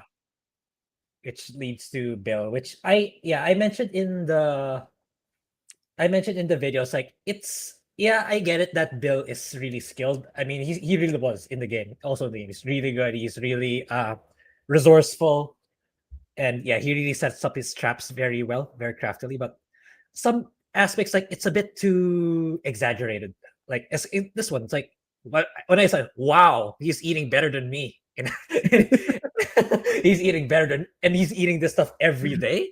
Yeah. It's like it's a bit too exact. I mean, it took in The Last of Us Part 2, it took an entire settlement for them to be eating like in Jackson. Do you remember The Last of Us 1 in Jackson where Tommy is? Yeah. It takes an entire settlement to come up with this kind of like food supply, stable power and everything. And here they're portraying it's just being run by one dude. It's like it shouldn't be. It's a bit, Bill is skilled, but you can only do so much in one day, in my opinion. You can physically only do so much in one day. Yeah. And the fact that the town is so pristine. Wait, where is it? Oh, I didn't take a picture. But yeah, it showed the landscape of the town. It's so clean, right? Don't you find it too clean compared to the video game? Yeah, in my opinion, it's a little clean. Like it looks like he sort of like barricaded the entire city with some kind of electric fence thing. But the thing is that if you actually look, it does an establishing shot of the entire town, right? And then you see way in the back, you actually see like a big city in the back. 100%, there would have been a shit ton of like clickers, zombies, the undead. They would have been flooding this area. This area had like one zombie the entire episode. Right, you had one, right, and then just sort of like, oh, like he's eating, and then like, and all of a sudden he hears something, and he goes, and then he sees his little trap, like kills one of them. It should have been at least like several zombies every single day, maybe like 10 to 20 zombies every single day. Yeah, because it's just coming from a big city, and they're gonna come into your area, right? And I think this is where where Walking Dead does it really, really well, is showing the amount of people. Like whenever like even the first episode when Rick goes into the city because he hears the helicopter, right? He goes into the horse, and he turns, and all of a sudden there's like thousands of zombies. It's like we need to see at least a quarter of that, maybe like 200 zombies scattered around the area, right? And it just seems like there was more raiders than there were zombies in this episode. Zombies, yeah. For So sure. like it's sort of like it sort of reminds me of that one episode of they did in The Walking Dead, which Morgan, where Rick meets up with Morgan again, and Morgan sort of like booby traps the entire town, but like you can see zombies that are like completely destroyed, like either got trapped in one of the spikes or anything like that, or lodged in some kind of like mechanism that Morgan did. But the thing is, in this one, it's just like one zombie. There's no other dead zombies around. Maybe is Bill also really like cleaning and burning them? It doesn't show any of that. So it sort of seems like it's a little bit unrealistic, like you said.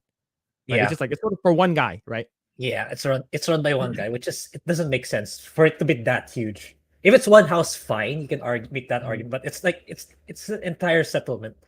So I'm not really convinced that it's actually a thing. It can be feasible. Then the next one I saw is this one I missed in the video. It's like I forgot. By the time I remember, it's like, oh shoot, I already uploaded the video. It's like I missed this part. I like this part. It's like I actually forgot at some point that he actually knew Tess. So it's like, because in the game he only mentions, Bill only mentions her briefly. I was like, I'm not sure how Tess was on board of this, so he wasn't aware, and Joel never told him that he was already dead. So I Mhm. kind of appreciated that they brought her here in this cutscene. So I wouldn't be surprised there'll be more flashbacks like this with Tess around, Mhm. since she died pretty quickly in the series. So Oh, it's like, okay. yeah. So I appreciate the flashback on how they met, how Bill, Frank, Joel, Tess met, and how they got to know each other very well. So yeah, that's the gist of Mhm. it. Like I appreciated that added nuance compared to the video game. Yeah, Uh, this episode reminds me of I believe it's sort of like this is sort of a filler episode in my opinion. May it be it's good. mhm, It's shot beautifully, right? mhm. There's a scene that I believe Joel and Ellie are walking across a bridge, and all you see is just like scenery. You see a lake and a river or something like that, and they're walking up. Like it's shot beautifully. I think everything looks good. I think it just feels like a filler episode. And the reason why it's a filler episode is because what happens to Bill at the end. Like like it's up like it's I'm jumping ahead a little bit, but like Yeah, he doesn't go ahead. survive the episode. If he survives the episode, it'll be much more impactful. Is because you can probably see, like, imagine if episode 4, Bill was alive, and then he meets up with what's it called again? Joe and Ellie and stuff like that. And then like he's like Ellie's asleep. They just had a nice dinner and stuff like that. And then Bill sort of like wakes up. Like no, Joe wakes up, sees Bill, and he's like crying. And he's everything okay? And he's like, oh, I'm fine. And he's like, what's wrong? And it's like, God, like it's sort of like you need to have that relationship. Like he can see him crying. He's like, I miss him so much. And then he's like, I know exactly how you feel. And then he's like, I miss her too. And then that could be like a very good like character moment between Joel Joel and and Bill. Bill. Yeah, it could be a Yeah, very I good see character that. moment, but it's sort of something that it should have happened, right? Because that didn't happen, I considered this like the beginning at the end are important. The middle is all filler. Filler, yeah, Uh, which is why yeah. which explains why I don't really have a lot of screenshots here, because at the end of the day, that big chunk is just their relationship with Bill and Frank. So I don't really have a lot to say about it.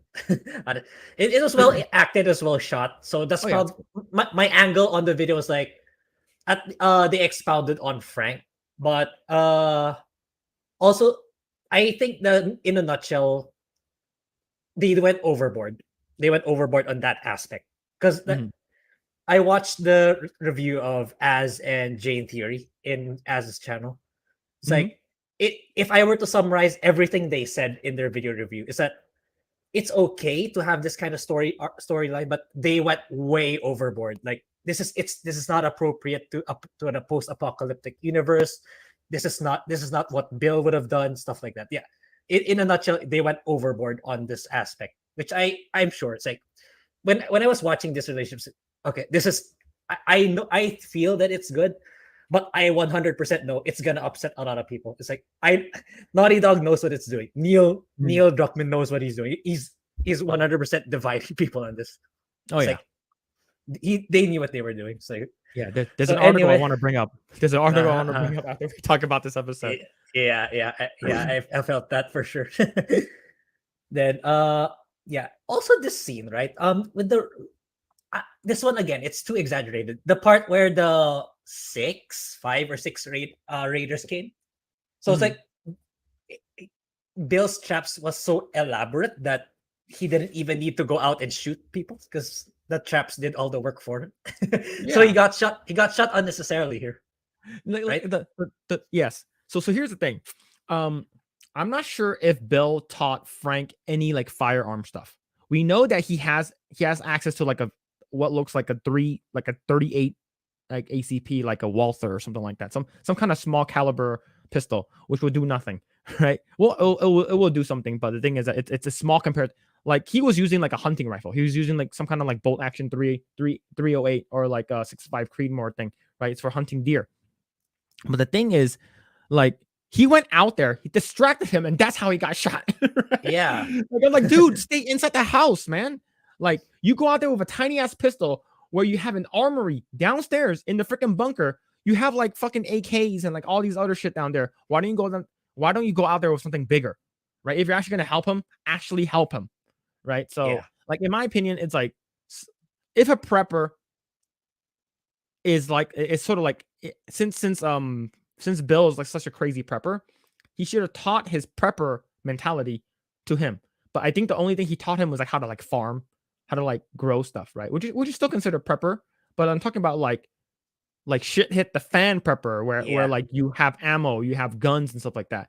And he should have taught him, is like, hey, if you are gonna come out of house, wear like Body a plate armor. like wear plate carriers, bring some shit out that actually. And the thing is, he's out there by himself with like a bolt action rifle. It's like, dude, you're standing in the middle of the street, wide open, not behind concealment or anything like that. That's, as a person that knows decent amount of firearm stuff, it's like you shouldn't do that. There's a bunch of other like firearm stuff that's cringe too.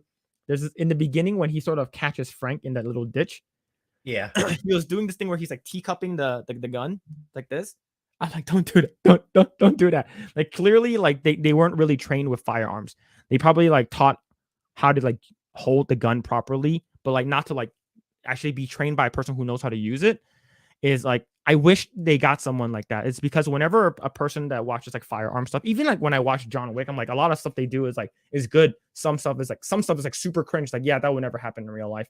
But like him just being in safety, being a prepper, being a quote unquote survivalist, right?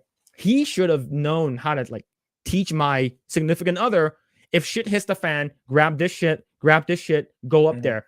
And he should have been the sniper. Frank should have been the sniper up in the second floor, shooting shit down, and he should have been in the bottom, being more like infantry. I don't know.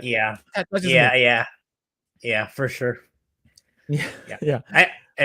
It's I'm not a fan of this part either. He didn't need to go out though. You're right. He didn't. Trap through everything. Yeah, the trap killed everyone, right?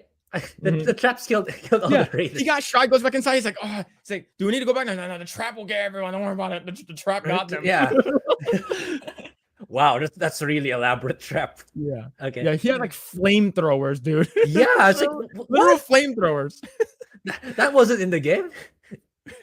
All the game had was like nail bombs planted all over, so you just had to disarm them. Okay. Yeah. Next thing. Oh, it's already okay. Yeah, I'm already done with my screenshot. So I like the part where they paid tribute to Tess here. This, it's like, I love this. The scene was good. I really like the scene. Like Ellie was reading it, then like she made a pause when it reached the name of Tess. Like it's Bill's last message to Joel. You use these resources to take care of Tess, which is like it's an added blow to Joel that oh shoot, it's magnifying his failure again. He failed to protect Sarah, then he failed to protect Tess. So I kind of like that part. That at least they kind of wrapped it up in pretty nicely. But yeah, all in all, I can see the divide in this episode. That's why I named the thumbnail "The Divide." It's like it's really gonna split people up. It's like people are there's gonna be that group of people is gonna be in it because of their relationship. But is that really appropriate for the universe of The Last of Us? It's like they went too far. They went too far in regards to that aspect. So the one in the game actually kind of fits more. Maybe I should have took a screenshot of that. Where there was a letter, right? The letter to Frank, from Frank to Bill. I can't stand your shit anymore. So I hate you. Yeah, I hate you. Then when he left, that's when he got infected. Then he eventually killed himself.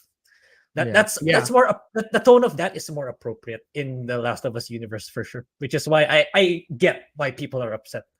This one, like this one, it seems all right. But besides all the things that you mentioned, like I think the thing is, it's too much of a happy ending in my opinion. Like I love the fact that because when I was playing part one, and I was going through reading all the letters, and I was like, who's this Frank guy? Looks like they're close. And then I believe one of my mods is like, that if you don't know by now, like that was his boyfriend. I was like, oh, and then like later on you see like a hanging body. You're like, oh shit. And then you're like, fuck, that's dark. Like he hung himself, like that's some dark shit. And I wish we got to see a little bit more of Bill. Because I like the interaction between Ellie and Bill. Right? Yeah. Like, don't touch my comics. And he's just like like fuck you, man. Fuck you. I'm gonna touch in your comics or whatever I want, right? Yeah. And hold on. There's a scene that we don't get to see. Okay, I'll stop mine. Yeah, go ahead. Yeah. So let me see if I can find it. There's this. Okay, yeah. I believe is this one. Yeah, it's a short. Someone made it into a short. Okay, so let me see if I can actually go ahead and share this tab instead. Yeah, so so this is after they leave Bill's house, right? And he gets the car and they Oh leave. yeah, I remember that. This is the scene that this would have been so freaking hilarious. But the thing is that I'm not sure if they wanted this, but this is hilarious. Hey, what happened to sleeping? Only one problem. Right there. To be continued. See, like the comic stuff is really cool, and we don't get any of that. Like we don't Yeah. get, because like he doesn't steal Bill's comics or anything like that. Like we don't get any of that. Hey, Yeah. Where did you get that? back at Bill's. I mean, all this stuff was just lying there. What else did you get? Here. This make you all nostalgic? You know, Yeah, that so is there's like actually music, yeah. before my So time. this was sort of done, right? So this was sort of done. And the thing is that like the relationship here, you can tell like Joel is sort of like becoming a little bit more like open to her. Yeah. When we saw it, it wasn't at that point yet. I think Joel and Ellie's relationship is still sort of like, I don't really like you, I don't trust you. Yeah, Right? yeah. Like at the end of the episode, it's like, listen, you do whatever I say, all right? And they don't have that. That's the reason why it's more, the Joel and Ellie in the game is more charming. And it's more it attracts me more towards this because I can relate to that. You know, like it's a father-daughter dynamic. But I do want to continue this though. Well, better than nothing. Light on Here the it is. moon. Yeah. Photo. Yeah, that was funny. Whoa! How the hell would he even walk around with that thing? Get rid of that. Hold your horses. I want to see what all the fuss is about. Oh, why are these all stuck together? Oh shit! When I saw that in the game, I was fucking dying, dude. I was dying. It was, and you can see his. You can Look at his Joel's face. It's like, oh no, Oh, no. oh no, don't touch that. Put that shit back, man.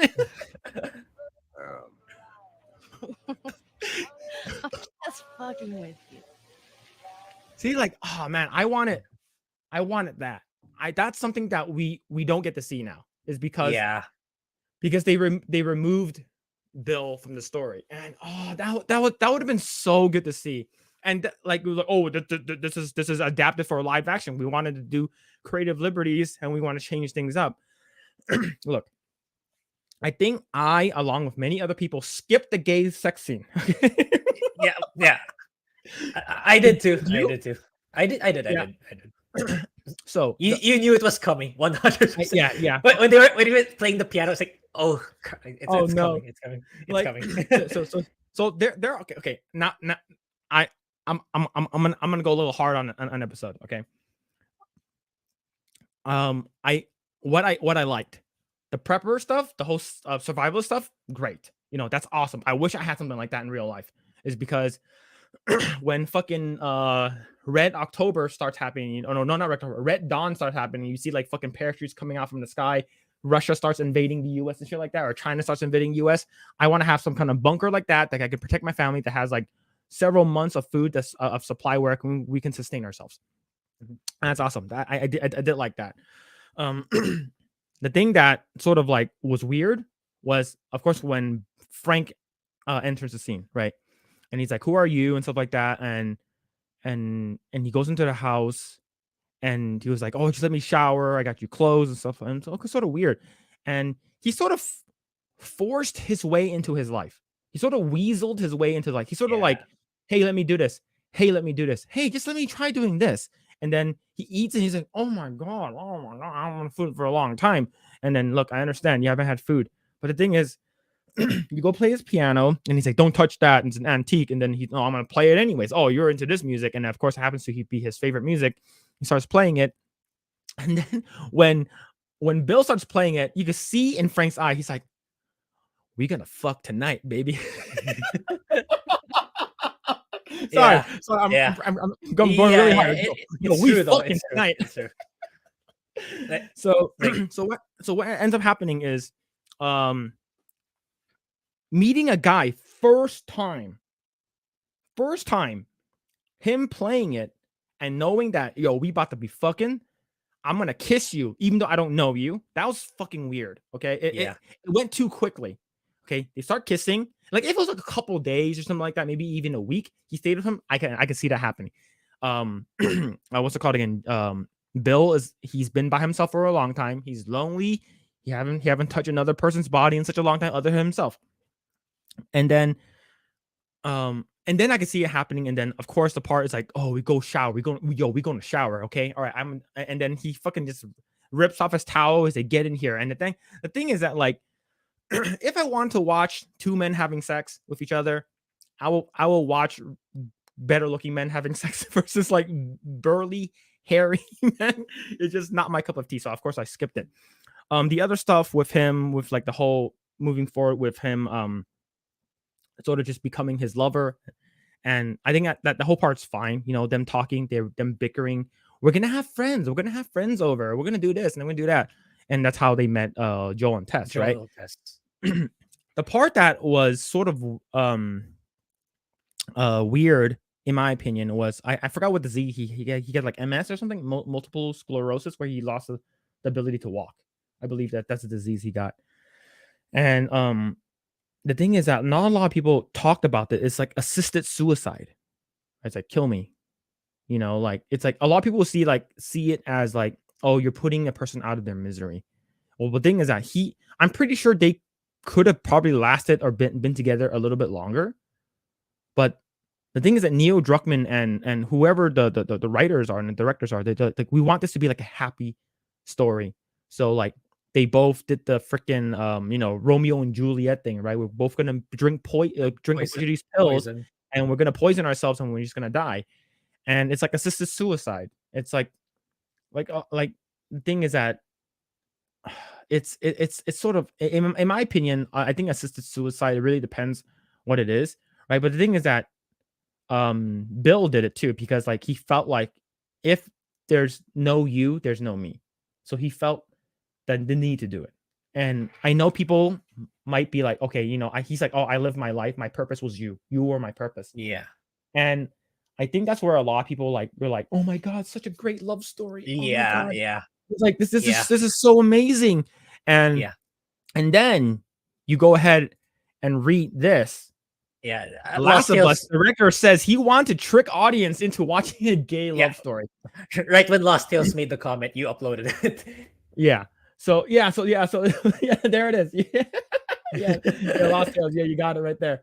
But Last of Us director Peter Hoare, nice name, said he wanted to trick his audience into watching a gay love story in an episode of HBO Max's new apocalyptic drama. So the thing is that why this worked so well is because the first two episodes were pretty good. The first episode was probably the best. Second episode was like, okay, more character building. And then it's like, we got him, right? We got him. All right, let's put the shit in there. Let's put this shit in there.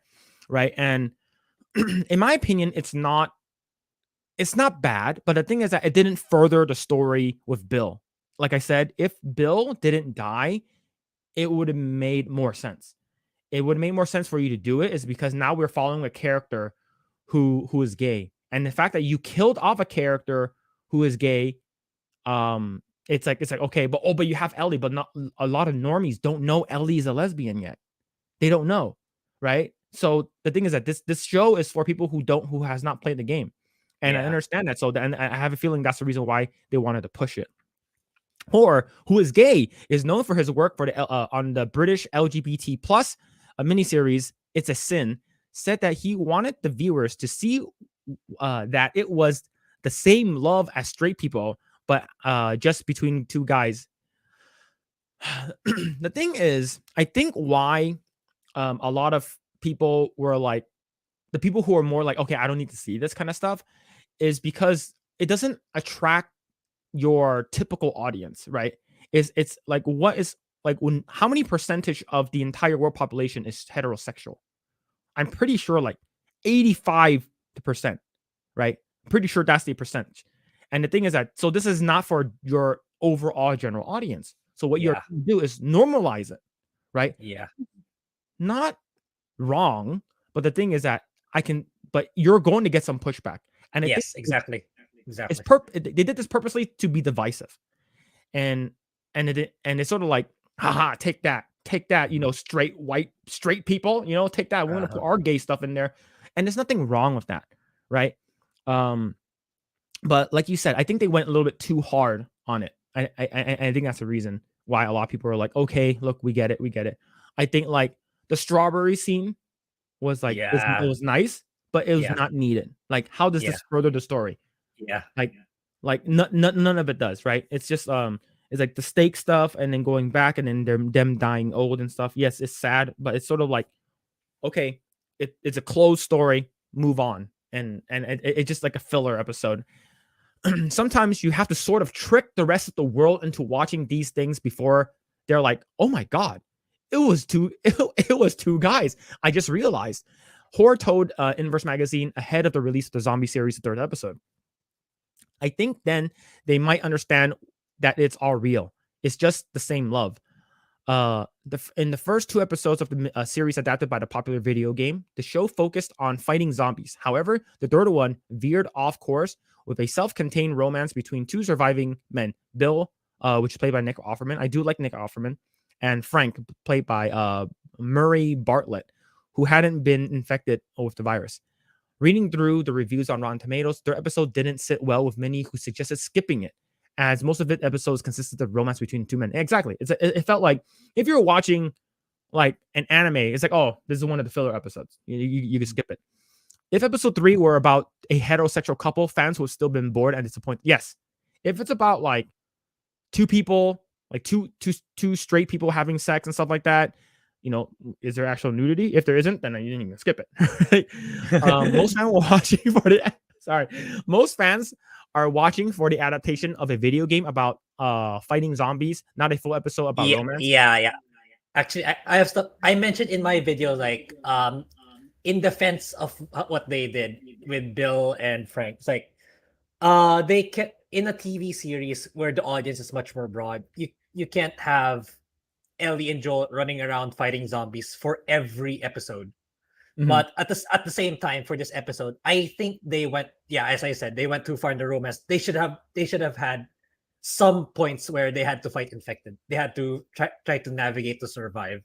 They should have struck an equilibrium between the romance portion and fighting the infected and struggling to find the means to survive. I think that would have made the episode much more easy to absorb and have a more generally well-received reception.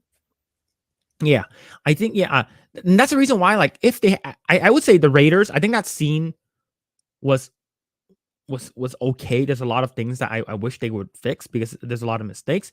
But if they added in, like, there was more zombies trying to invade that or come into the city, it's because there's one, like, in the beginning of the episode, you see Bill literally just driving around with his car, and like that shit's fucking loud. Wouldn't you attract zombies? It's like, you should be, but no, you only attracted 1.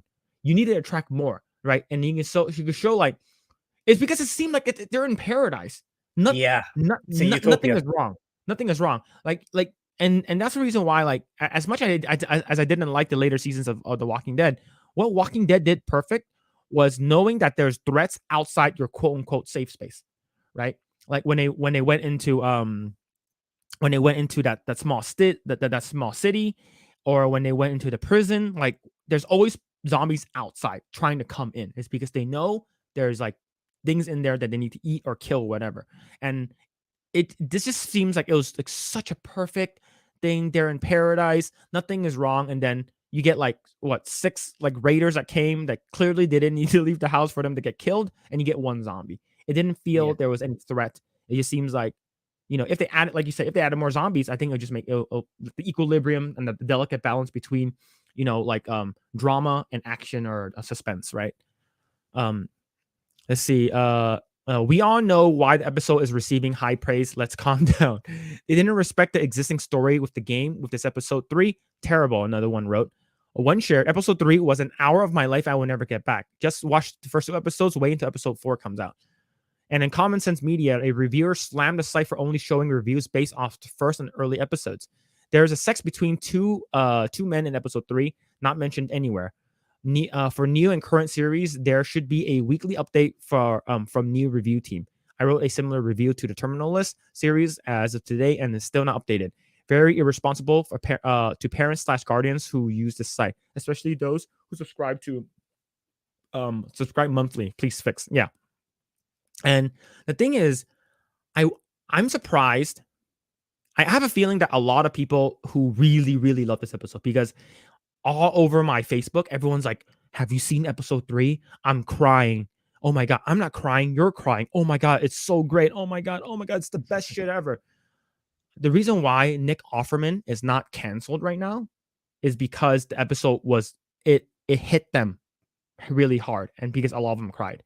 Because if you think about it, a lot of people who are part of the LGBTQ community do not like people who are not in the LGBTQ community playing a person who's in that community. So if you have to be gay to play a gay character, you have to be trans to play a trans character. I remember they canceled Scarlett Johansson's movie that was supposed to come out several years ago. She was the director or the writer made a movie that the person that they want to play this character was Scarlett Johansson.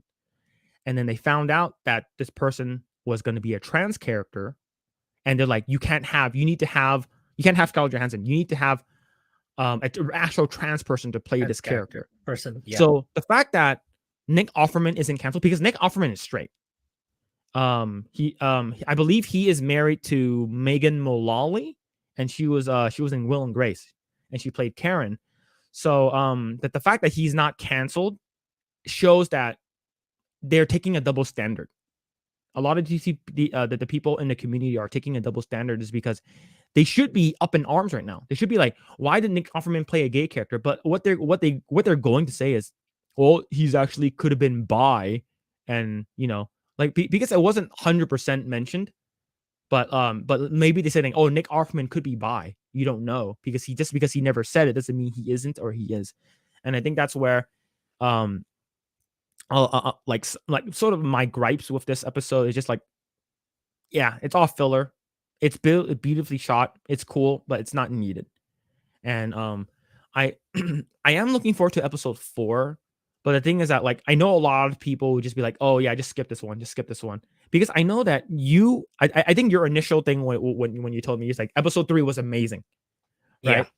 Yeah, and then I think it's sort of like you got off that the initial like high of like, oh wow, that was good, and then once you start dissecting it, you're like, yeah, there's a lot of things I'm thinking about like wasn't that great.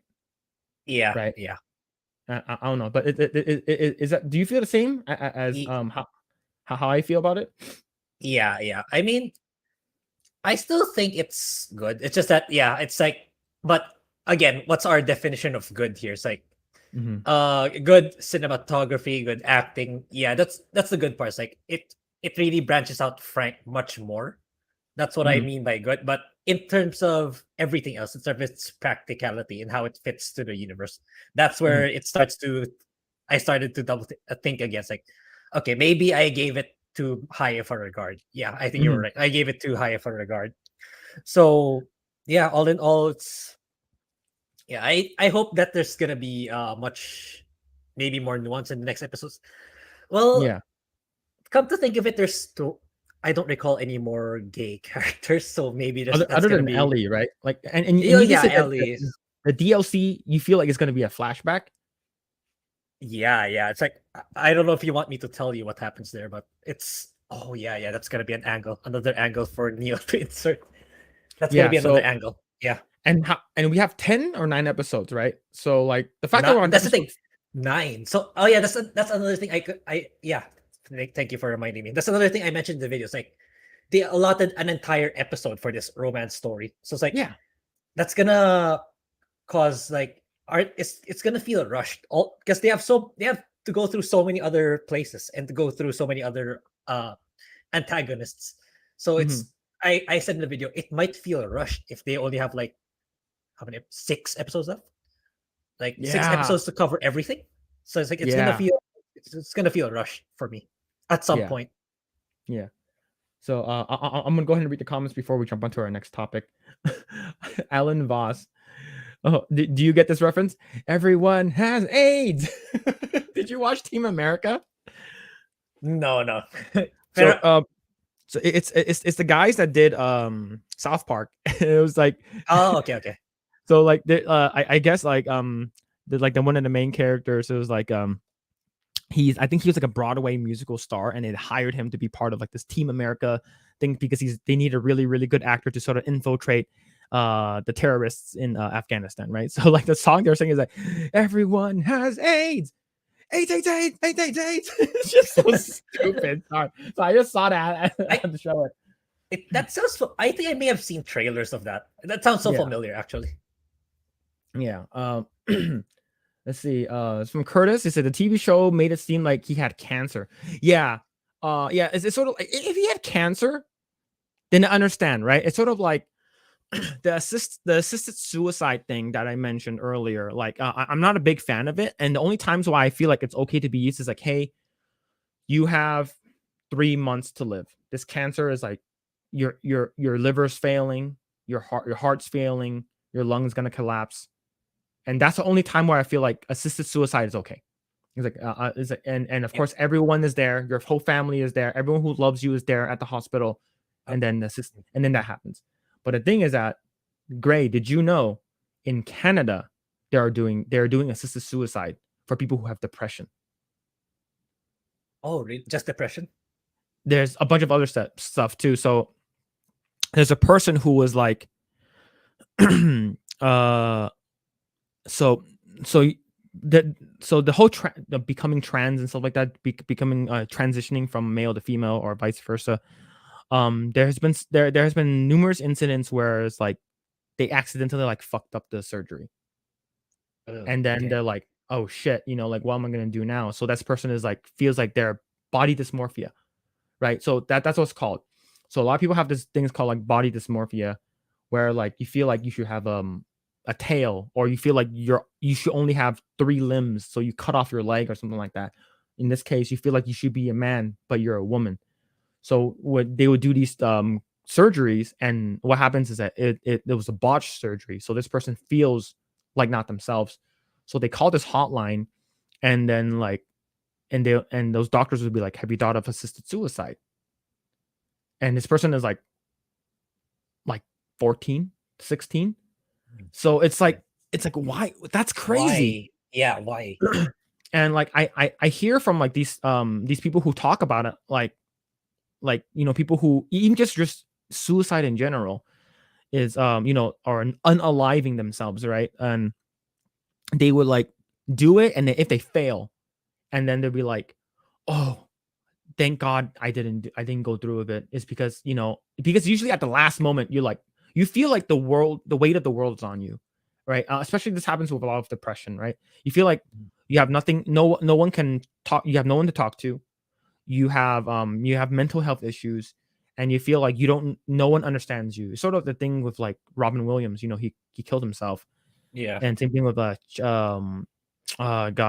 Chester Bennington, the guy who the lead singer from Linkin Park, and the person he killed himself because his best friend killed himself. So it's just like all these mental things and stuff like that. It sucks, and that I think they need someone to talk to. But it's just like in Canada, they're just like, oh, we'll just help you out. We'll just help you out. We'll just sort of help, give you the opportunity to just take yourself out. And it's just so crazy. And I just hope, like, if it is cancer, right, Curtis, if it is cancer, then I understand.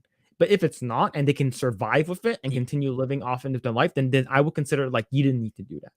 Yeah. So to sum it up, like suicide is only acceptable if there's really no other recourse. Yeah. Yeah. There's no other way to help you out. It's like you only have a few moments to live. No treatment, no one to talk to, that's the only time it can become part of the discussion. But other than that, Yeah. if you can find a way to make it through, you take that option. Yeah, like in my opinion, I always say this: it's like the world it's always better when you're in it. And the thing is that I've known people who like took their own life, and it's sad, it's just like it's like, and sometimes you don't know when they're going through depression or all these things that are happening.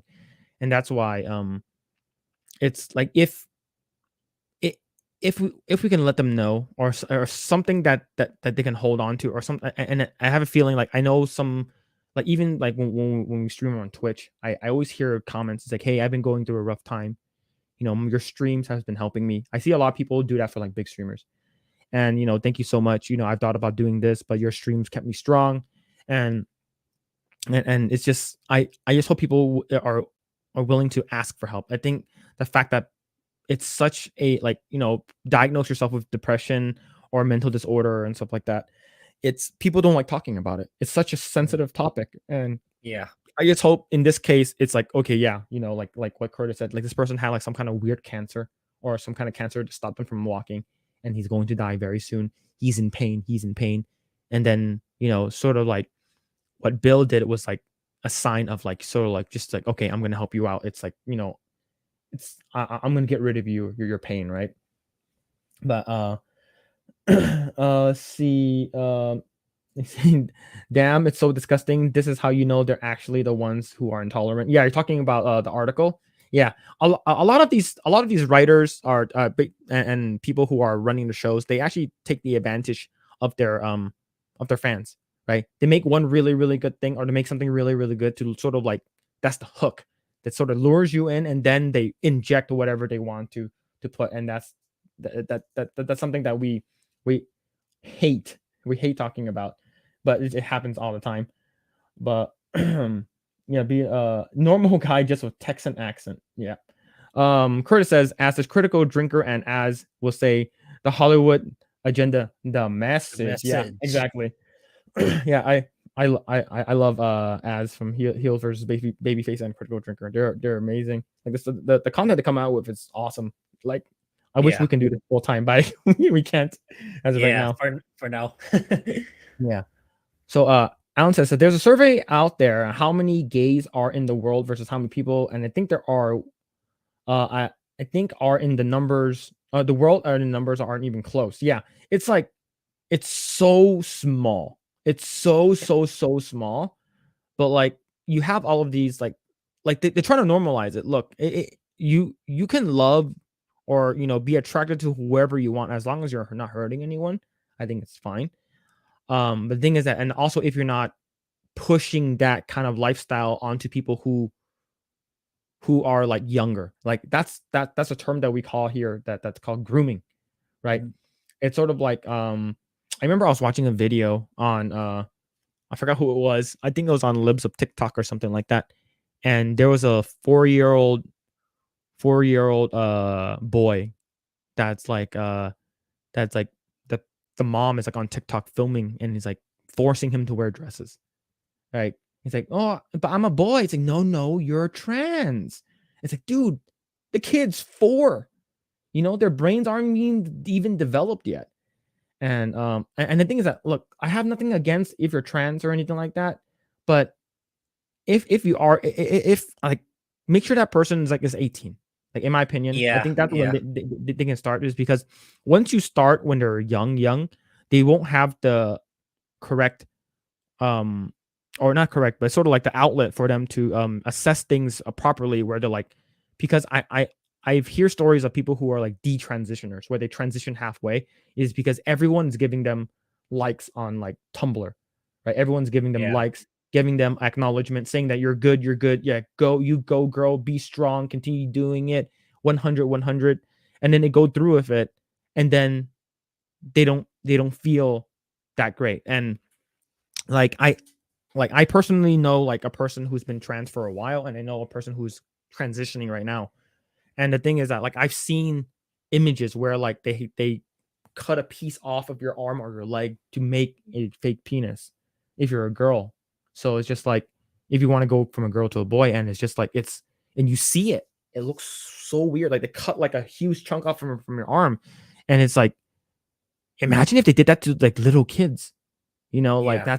that's sad. You always have to cover that part of your body up, and just because you're like for instance, let's say if I have like me and my wife were to have another kid, then we have a daughter.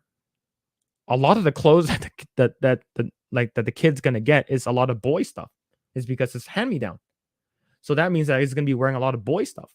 So if that's the case, then if you're wearing a lot of boy stuff, are you gonna say, oh, that's a tomboy? But a lot of people now are saying, no, that person is trans. And I think that's like, I think in my opinion, just leave the kids alone for now. Just have them grow up Yeah. to be kids. And I know it does that doesn't really, it's not really a thing in Philippines, is it? It is. It's just that it's the dominant religion here in Philippines is Roman Catholic. So Mhm. you really receive a lot of backlash for that. Like the moment you even talk about stuff like this, like you're 100% without a doubt, you're gonna see someone quote a Bible. Like, God says this, God doesn't want that. Yes, Mhm. there are people who are I know a lot of people who are well, not necessarily trans, but part of the community, LGBTQ community.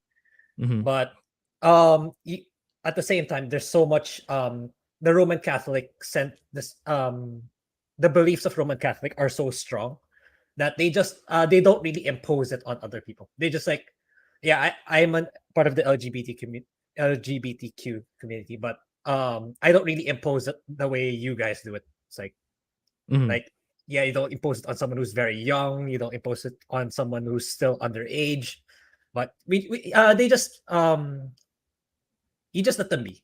Let them do Yeah. what they want, but don't impose it on, yeah, what you said, underage people, underage children.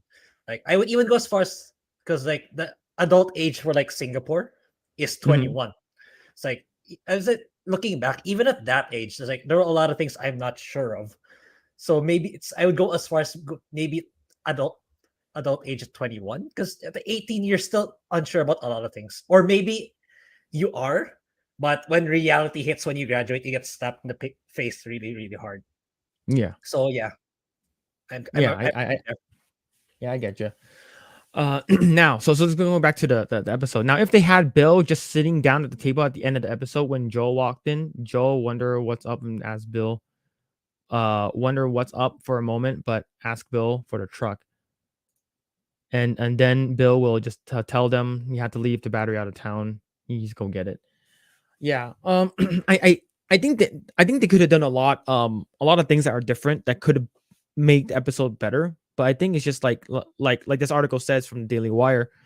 It's just this is something they wanted to push. They wanted to trick people into this. Maybe if you liked it or not, it's just like it does not push the story forward.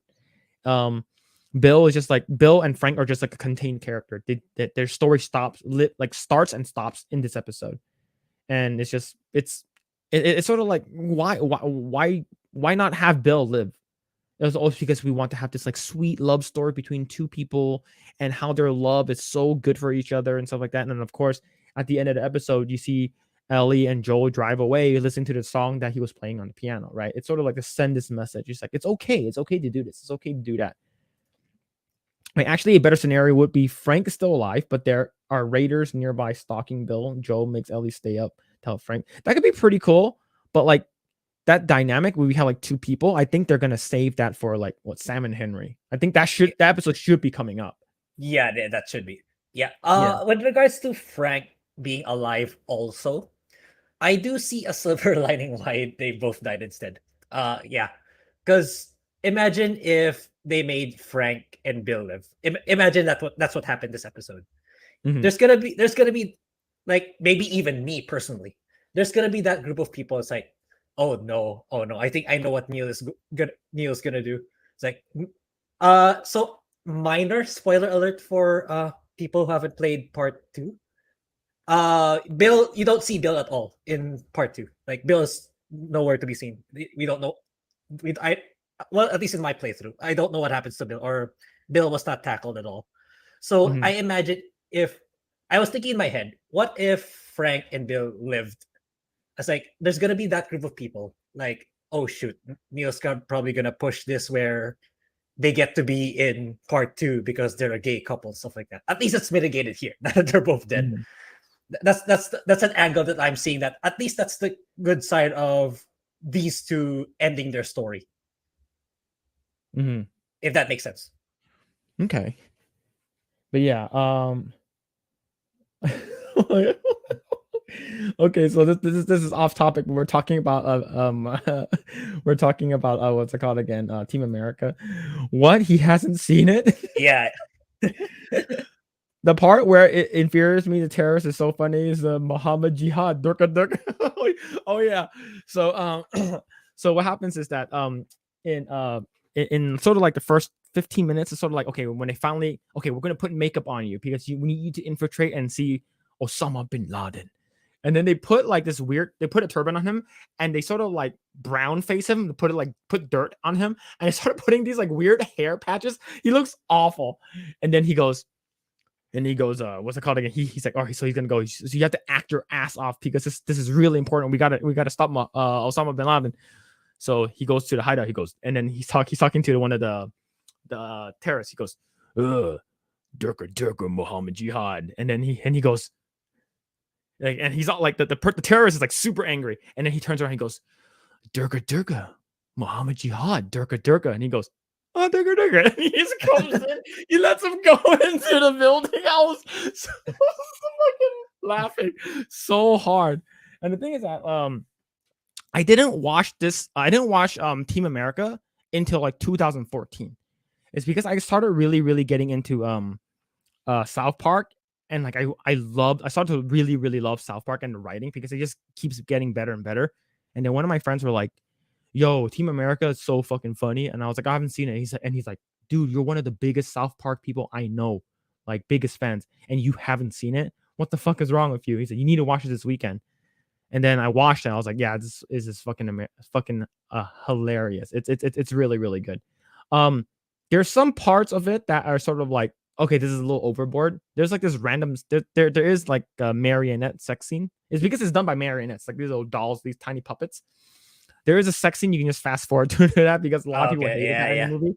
And it's like, it's a little bit too much. Okay. So like, but it's sort of like, it's like toys. It's all toys. And fun fact. There's actually a one of the they actually talk about celebrities, right? So they actually made like marionette models of like George Clooney, Alec Baldwin, and a bunch of these other characters, but they made one for Matt Damon. And in the movie, they're like, all right, we have Alec Baldwin, George Clooney, and Matt Damon. And then Matt Damon goes, Matt Damon, right? So like, sounds like he's retarded. The reason why they did that is because the person who was designing the puppet could not make Matt Damon's face. Like, they keep messing up. Right. So Trey, so Matt and Trey, who are the creators of South Park, they're like, let's just make him retarded in the movie. So that's a fun fact, is because one of our close friends, she's a technical director at South Park. So it's like she told us that funny story, which is actually pretty good. The end of life quality life compared to how much pain you are in before you die. That is when assisted suicide is acceptable, in my opinion. I believe I have earned the right to comment on this. Yeah. So you said that you mentioned that you had like a crazy accident. Man, I hope you're okay. Hope you're okay, man. I'm glad you're still with us. I since I have faced life and death situations, a picture of my neck after my surgery. Oh damn, dude. Hope everything's okay, dude. Never acceptable. Live and die like a man. But let's see. I will keep fighting for my life as long as I can. Devil has to come from some to drag me away. Yeah, absolutely. That good attitude. Yeah, that's good, man. That's awesome. That's awesome. I'm glad you're still with us. The stream is based. You know, I remember someone from I forgot who it was. Someone from Drunk 3PO's chat was like #based Asians. I love it. Yeah, not based, just hard-headed. Yeah. Montana based. Yeah, either way. And so it wasn't a typo after all. Yes, maybe I'm psychic. Oh, this is one right here. This is from like 8 minutes. Eggroll, yo, drunk 3POs in the chat. Yo, what's going on, Jay? Yo, what's happening? I sort of checked out your stream earlier when you're on the Flashcast. That was pretty cool. You guys were talking about like the Eliza Blue stuff, which that's a whole different can of worms. If you want to talk about it, Grae, but it's like it's completely like out of scope from like pop culture or anything like that. But that's have to do with a lot of people that are from the Geeks and Gamers like circle, like a lot of lot of stuff that's happening to them, like Yellow Flash, the Quartering, and I think I think Camelot. I've seen some, but I haven't watched the videos. I think I've seen Yeah. some stuff going on YouTube. Yeah. The vignette. That's a word for it. Oh, okay. Look at you guys, 10 people here in here watching. Yeah. Yo, sure. it's all thanks to you, Jay, You. and the community with the Geeks and Gamers squad. Like you guys are Yeah, for such sure. amazing people, and you shouted us out, which you didn't need to, and we definitely do appreciate that a whole lot. Thank you so much. Yeah, yo, hail drunk 3PO chat, and of course I'm pretty sure everyone in here already follows drunk 3PO, but if you haven't, he's trying to get to 100 subscribers this year, and I'm definitely 100% sure he's gonna get there. But yes, let's hope that he gets there sooner. But yes, let's see. Hope you guys are taking it easy at the moment. Thinking Jay, okay, my hands on a copy of your comic. Yes, yeah, Jay's comic's coming out pretty soon. I remember he mentioned it. So hopefully once it comes out, we can get a link to it, and I'll get Eggroll a couple copies so we can support you.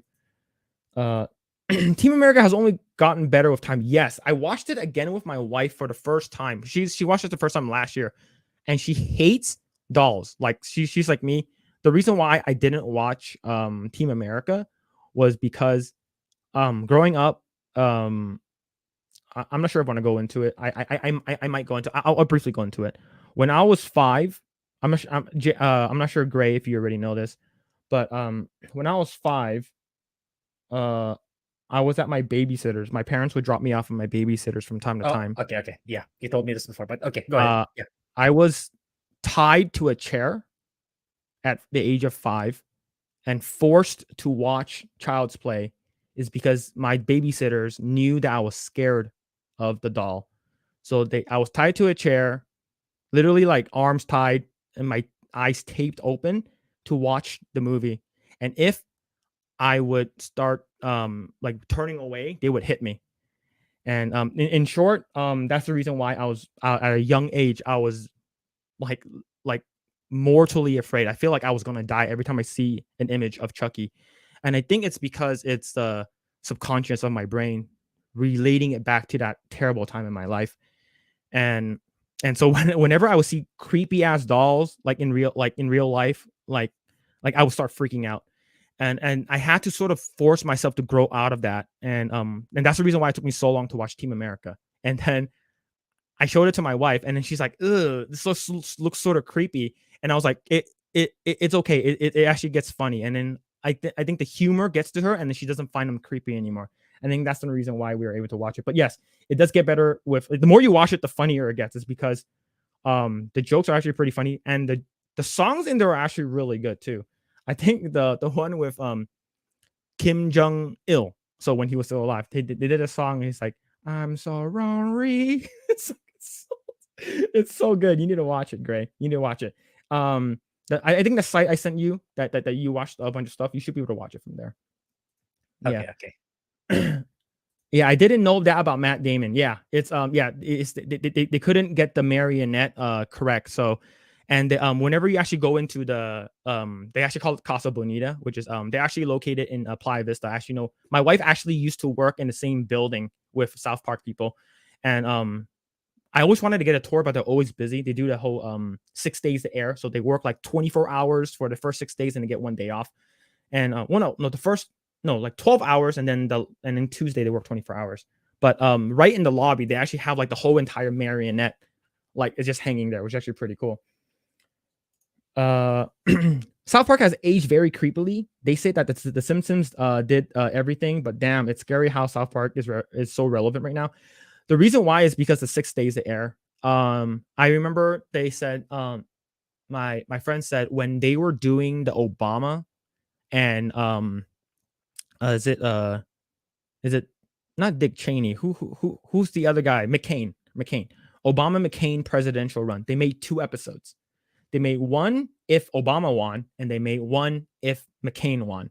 And they did the same thing for Hillary and Trump. They did the same thing. It's just if they made 2 episodes, and it's just in case the other ones wins.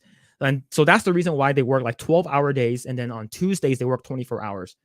But the reason why that they don't the animation doesn't take that long, as you can tell. Everything is done in Flash. No, original not in Flash. Everything is done in Maya, so it's all a 3D program.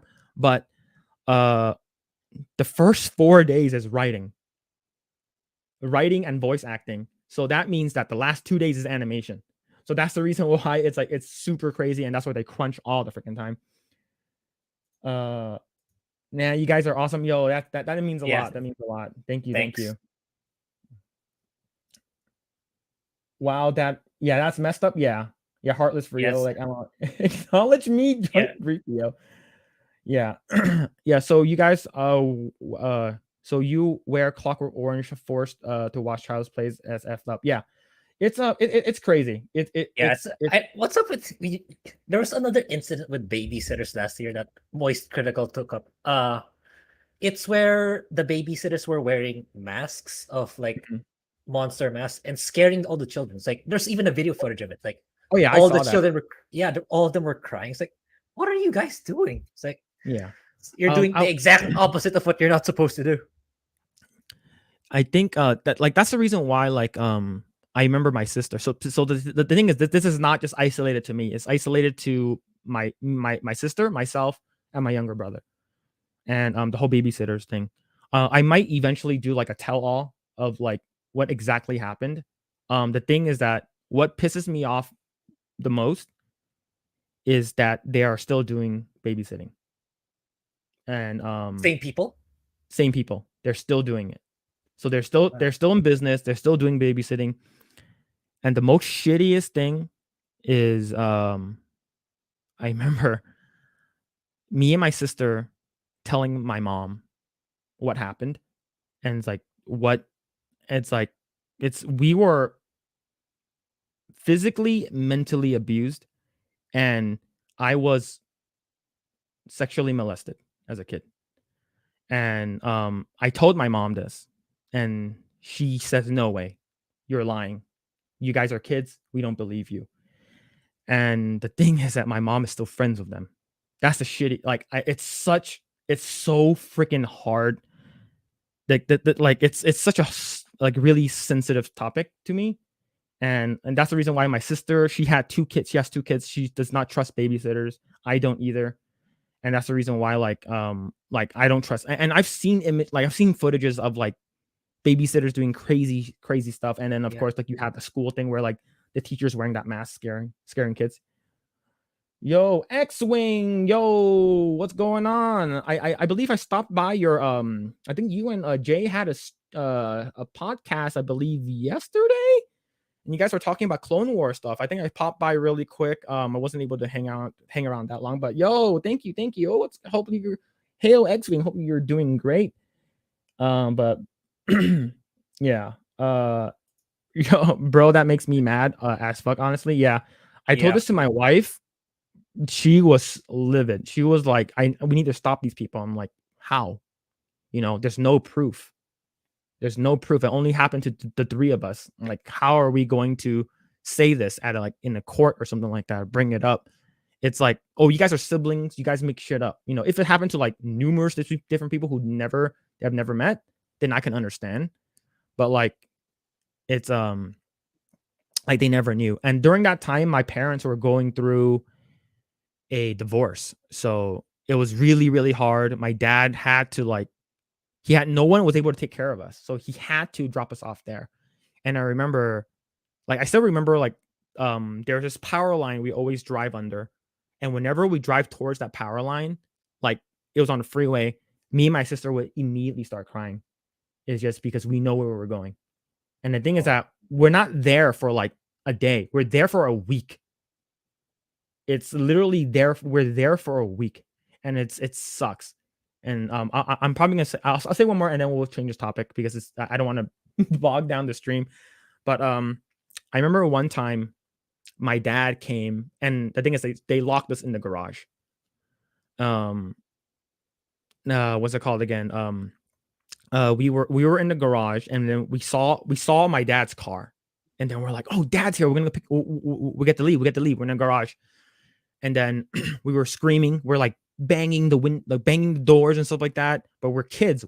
And the thing is that the garage is for some reason soundproof. Like you can't hear anything. Like it's so soundproof. You can't my dad wasn't able to hear us.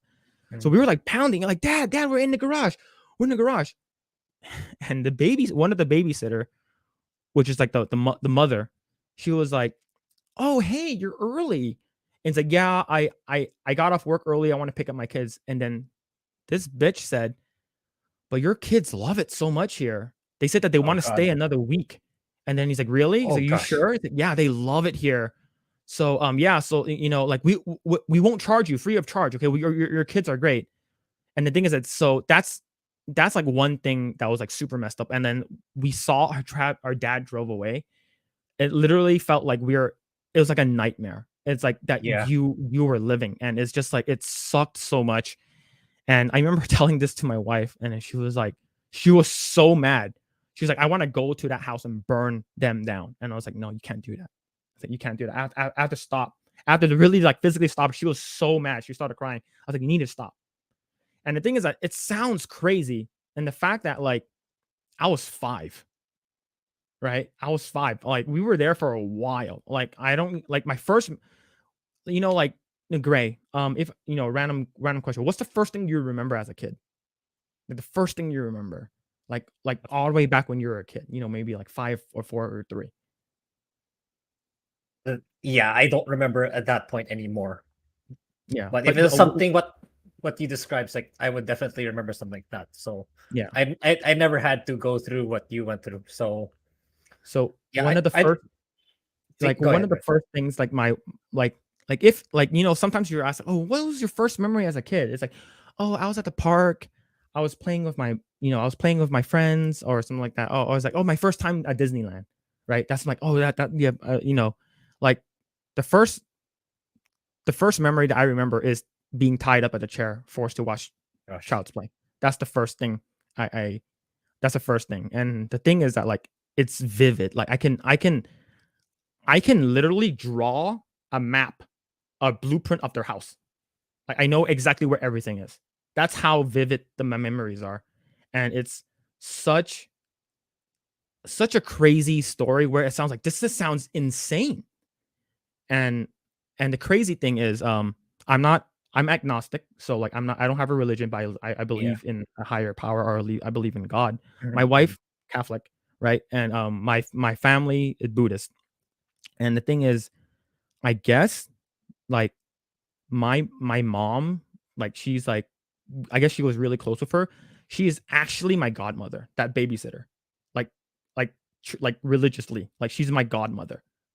Like I'm like, how? And my sister's like, yeah, you actually went through the ceremony thing, like they did some stuff, and like I'm not sure, because I've been to a christening before where like they actually did have like sponsors and stuff like that, and then you give some stuff, and you do the whole baptism and stuff. Like I've been through that because my wife is a godmother, but like my sister said that, yeah, she's actually your godmother.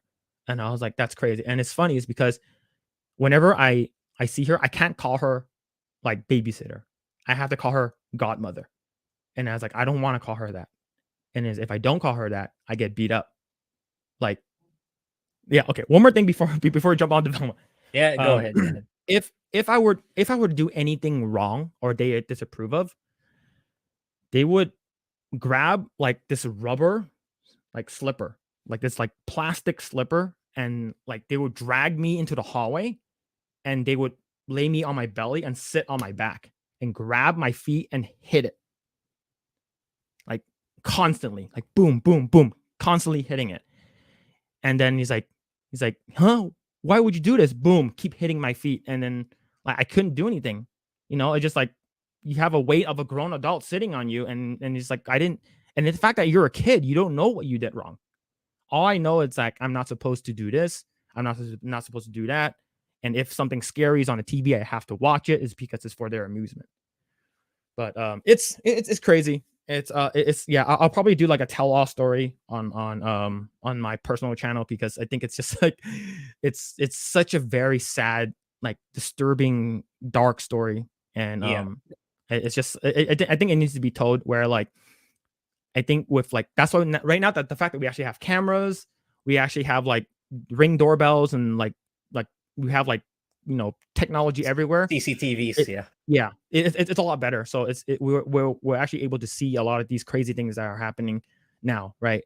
Like, and that's the reason why like my wife is like, oh, we need a babysitter. I was like, no, we cannot have a babysitter. Like the only time we can consider it, even just the slightest, is if I'm there all the time.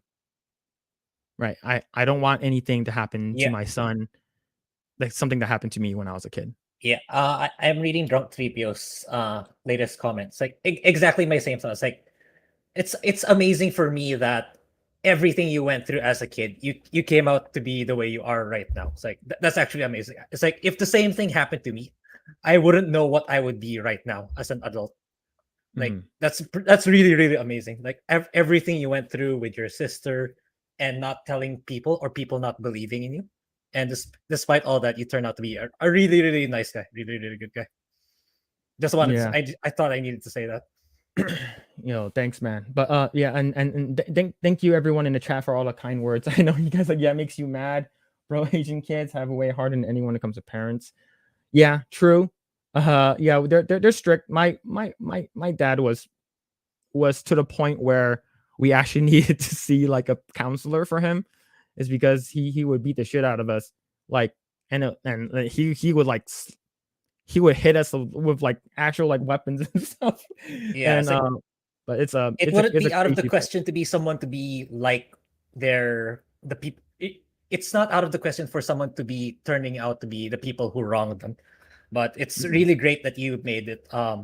You chose to be the better person. Yeah, it's that couldn't have been easy for what you went through.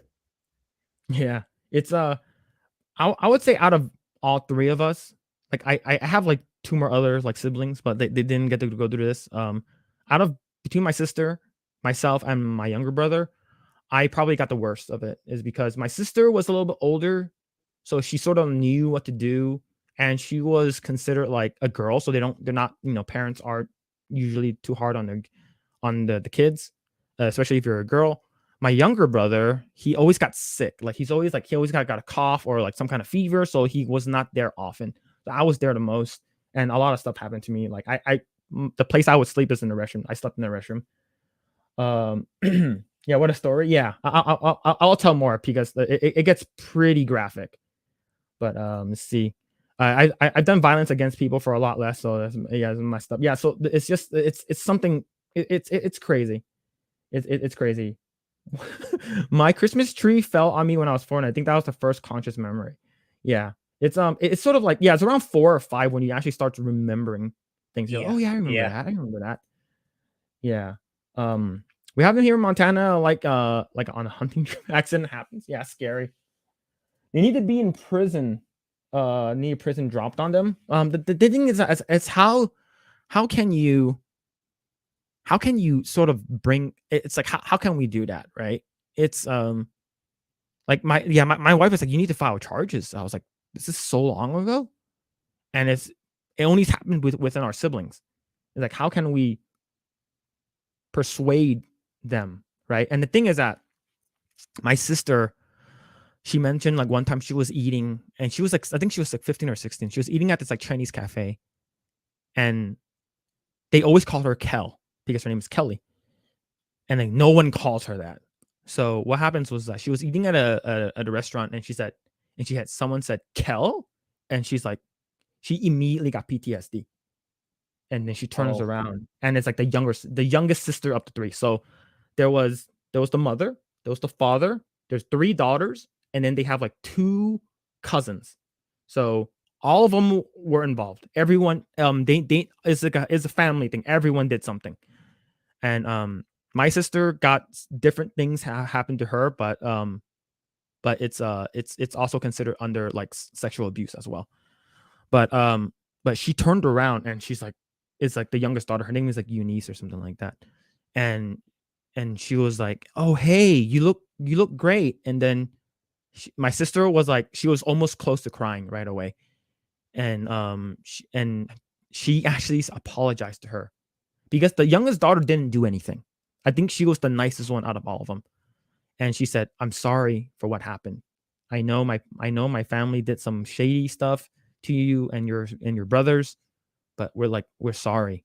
And it's just like, it's like, no, it's like, yes, you're sorry, but it's like, it's something that has like permanently scarred us for the rest of our lives. Yeah. Yeah, this is like a Martin Lawrence skit, but not funny. Yeah, it's like something that you see on like Jerry Springer or something like that, like some kind of like daytime talk show. You're hitting the buttons on the feet like some sick secret torture technique. Yeah, it's it's weird. Yeah. Oh hell. Yeah. Oh hi. Oh hi Jay. Yeah. Thank you for telling us the story. Yeah, it's definitely very hard to talk about it. Like I'm trying not to cry because just thinking about it just pisses me off. It just like, and not a lot of people know the full extent. Like like only my wife knows and my siblings know. Other than that, like I tried telling my dad says we're liars, right? And the fact that my parents are divorced, it's a little bit harder. And my mom, and the thing is that I told my stepdad believes us, but he says he said that your mother does feel bad, but the fact that she is that she can't come to grip that she did this. She cannot accept that. So she does not want to talk about it. It's sort of like she's so ashamed. And you know how Chinese parents are. You gotta save face, right? You gotta save face. Yep. And the fact that I remember one time, I think Shirley is the middle sister's name. My mom gave me her business card and I ripped it up. I was like, why'd you give me? Because we were looking for a house. We were thinking about buying a house. This is back in like 2017. I was like, oh, we're looking at houses, maybe, you know, maybe buy something. And it's like, oh, hey, my friend's daughter is a real estate agent. And I was like, hey, Kelly, does this name look familiar to you? And she said, yes. And I was like, is it her? She said, yes. And I ripped it up. And my mom's like, why'd you rip it? It's like, I don't trust them. That's all I said. And the thing is that my mom, I think at that point in time, forgot what happened because she probably might have blocked that part from her memory. Yeah. That's probably Right? what happened. Yeah. There's a difference between the discipline and abuse for sure, right? It takes a lot of strength to go through that. Even more to talk about it, and it's good. Yeah, good for you, man. Yo, thanks, dude. Yo, thanks everyone for the kind words. Definitely appreciate it. Yeah, you have my respect for telling us. Yeah, it's it's definitely hard, but it's so I think sometimes just talking about it, It'll make help. you feel a little better.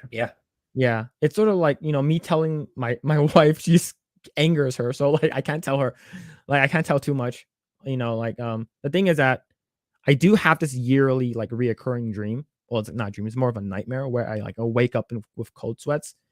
Is because I imagine that I'm back in that same room where I was locked up in when I was a kid. Yeah, that was actually was being actually triggered. Yeah. If my kid ever told me someone did that to them, I would be in prison for killing them if we were involved with no joke. Yeah, but here's the thing though.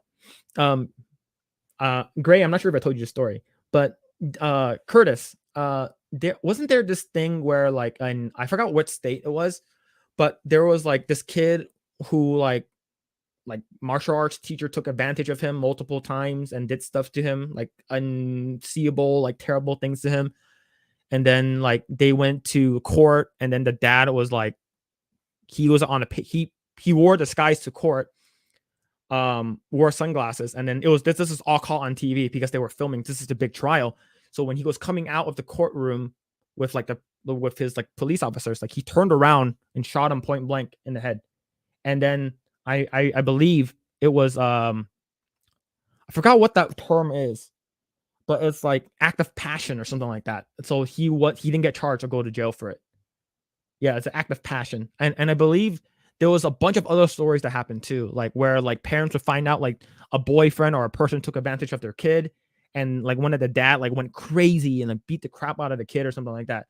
Yeah, no, it's like for me it's like yeah, like that, and that's the reason why I feel like a lot of these things that are like having to do with our like kids or young people who like you're basically taking advantage of little kids is like it's a hard no for me. It's like if you're doing something, exposing them to stuff that we're not supposed to be exposed, that's the shit that pisses me off, like to no limit. Yeah, she's ashamed now, and she looks back at herself and raging out on the kid. Yeah, it's my mom, you know. So what can I do? So I have no words. I don't experience surface level abuse, but I was loud and violent kid who lashed out easily, and I always in the crowded area, so I was saved plenty. Yeah, that's good. Yeah. Oh, sorry. Yeah, he pretended to be on a payphone. Yeah. That now that something like we need more of those kind of people. Like people who just like speak out against things that are like, this is wrong. You should not do this to kids. I can't believe this happened. This needs to be shown more light on it, right? So yeah, he was temporarily insane. Yeah, I'm glad there's no charges. And that sort of leads us to a story that I do want to talk about later. But we do need to talk about Velma. I just finished watching it, and boy, oh boy, there's a lot of things I do want to talk about it. But the thing is, it just seems like she's just it's so blatantly like open to she's like, oh, I hate men, and the reason why men can do all these things is because you're men, and you can get away with murder. You can come out of the restrooms not washing your hands, and you can say anything that sounds crazy, but people will believe you because you're a man. I'm like, wow, she's so insecure. Exactly. Right. I don't know. Did you like the episodes? What's like? Did you enjoy watching it? Did you feel like you wasted an hour of your life? Yeah. And I have to loop it again just to make those shorts. Yes. Yeah. Like it's like yeah, it's like the shorts already tell everything about what happens in the episode. It's like it's okay if you're a man, it's okay to punch the officer in the crotch. Apparently, it's okay. It's fine. He did like a nut check, right? Like a cup check, like, oh man, punch you. Look, no. Here's the thing: no matter what you do, there's no if you were punched, you would go to jail instantly. Yeah, exactly. Right? You physically assaulted a cop. Okay, and I know this is more of like, oh, I'm just joking around. This is like something like, of course, it's like it will never happen. But the fact that like you're showing this, and you showed it multiple times, like, oh, I can punch a cop in the dick and I can get away. Yeah, they showed it twice. Yeah, twice. Yeah, but yeah, the shorts you did, like, so I watched the shorts before I watched the episode. I was like, this is pretty bad. And then when you put them in the context in the show, it's just like, wow, like how insecure is Mindy Kaling? It's like, does she think that just because men say like, oh, that's the reason why men love power, right? It's because that's the reason why they become a position of power and they go into politics, is because they can get away with anything.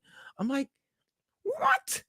Yeah, exactly. Yeah, there was the segment in the end, right? There was a I just didn't include it in the short because it was playing a song that I think it's gonna get copyrighted.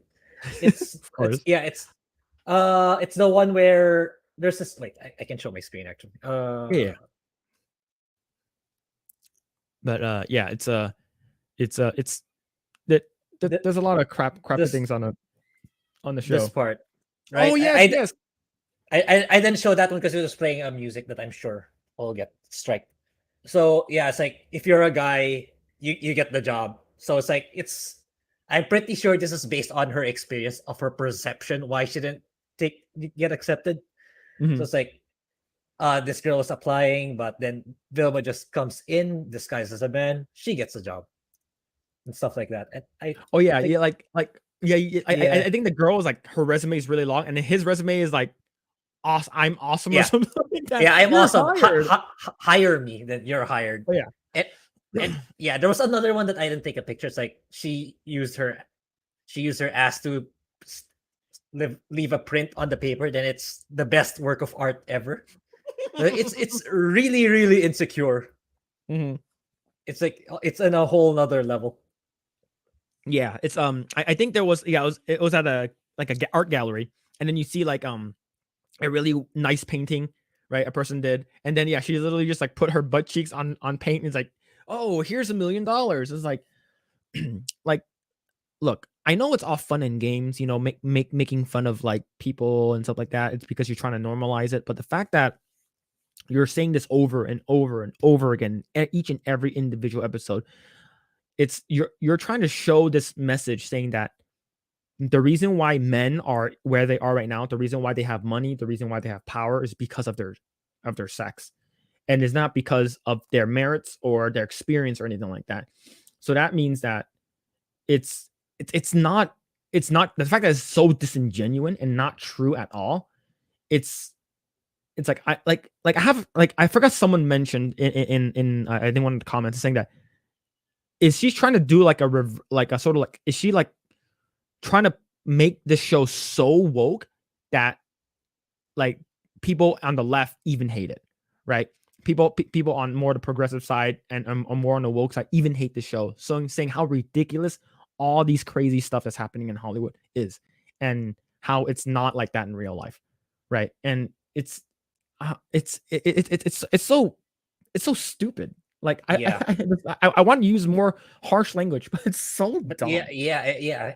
It's so hard to describe. Actually, it's so hard because of how absurd it is. Like they even repeated the white man joke again here. Like this one. Yeah, there we go. Yeah. Like remember, in this portion, like it before this scene, was Fred's parents were like, "You got to be the Fog King, or else you're like, you can't sleep in the house for the night, something like that. You only get to sleep in the limo." So it's like what the white man does is throw money. Please be my Fog Queen. Please be my Fog Queen. Yeah. It's like so he's throwing money at Daphne. Then he even blackmails children to vote for him for Fog King, or else he'll make their lives a misery. Then bribes them with all the paid votes.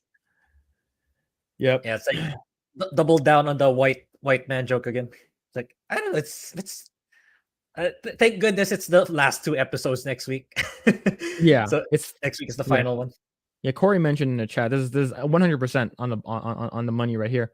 It's flat out intersectional feminism propaganda. Yeah, right. It's so like I mentioned before about like intersectionality, right? It's sort of like it's like on a scale between like colors or people who's most oppressed, right? Of course, the people who are the least oppressed is straight white males, and then the people who are most oppressed is like whichever class you want it to be. But the fact that you're also adding in feminism in there, that means that like, you know, it's just like who's oppressed more, male or females? Oh, females are more oppressed. So it's sort of like it's just literally propaganda.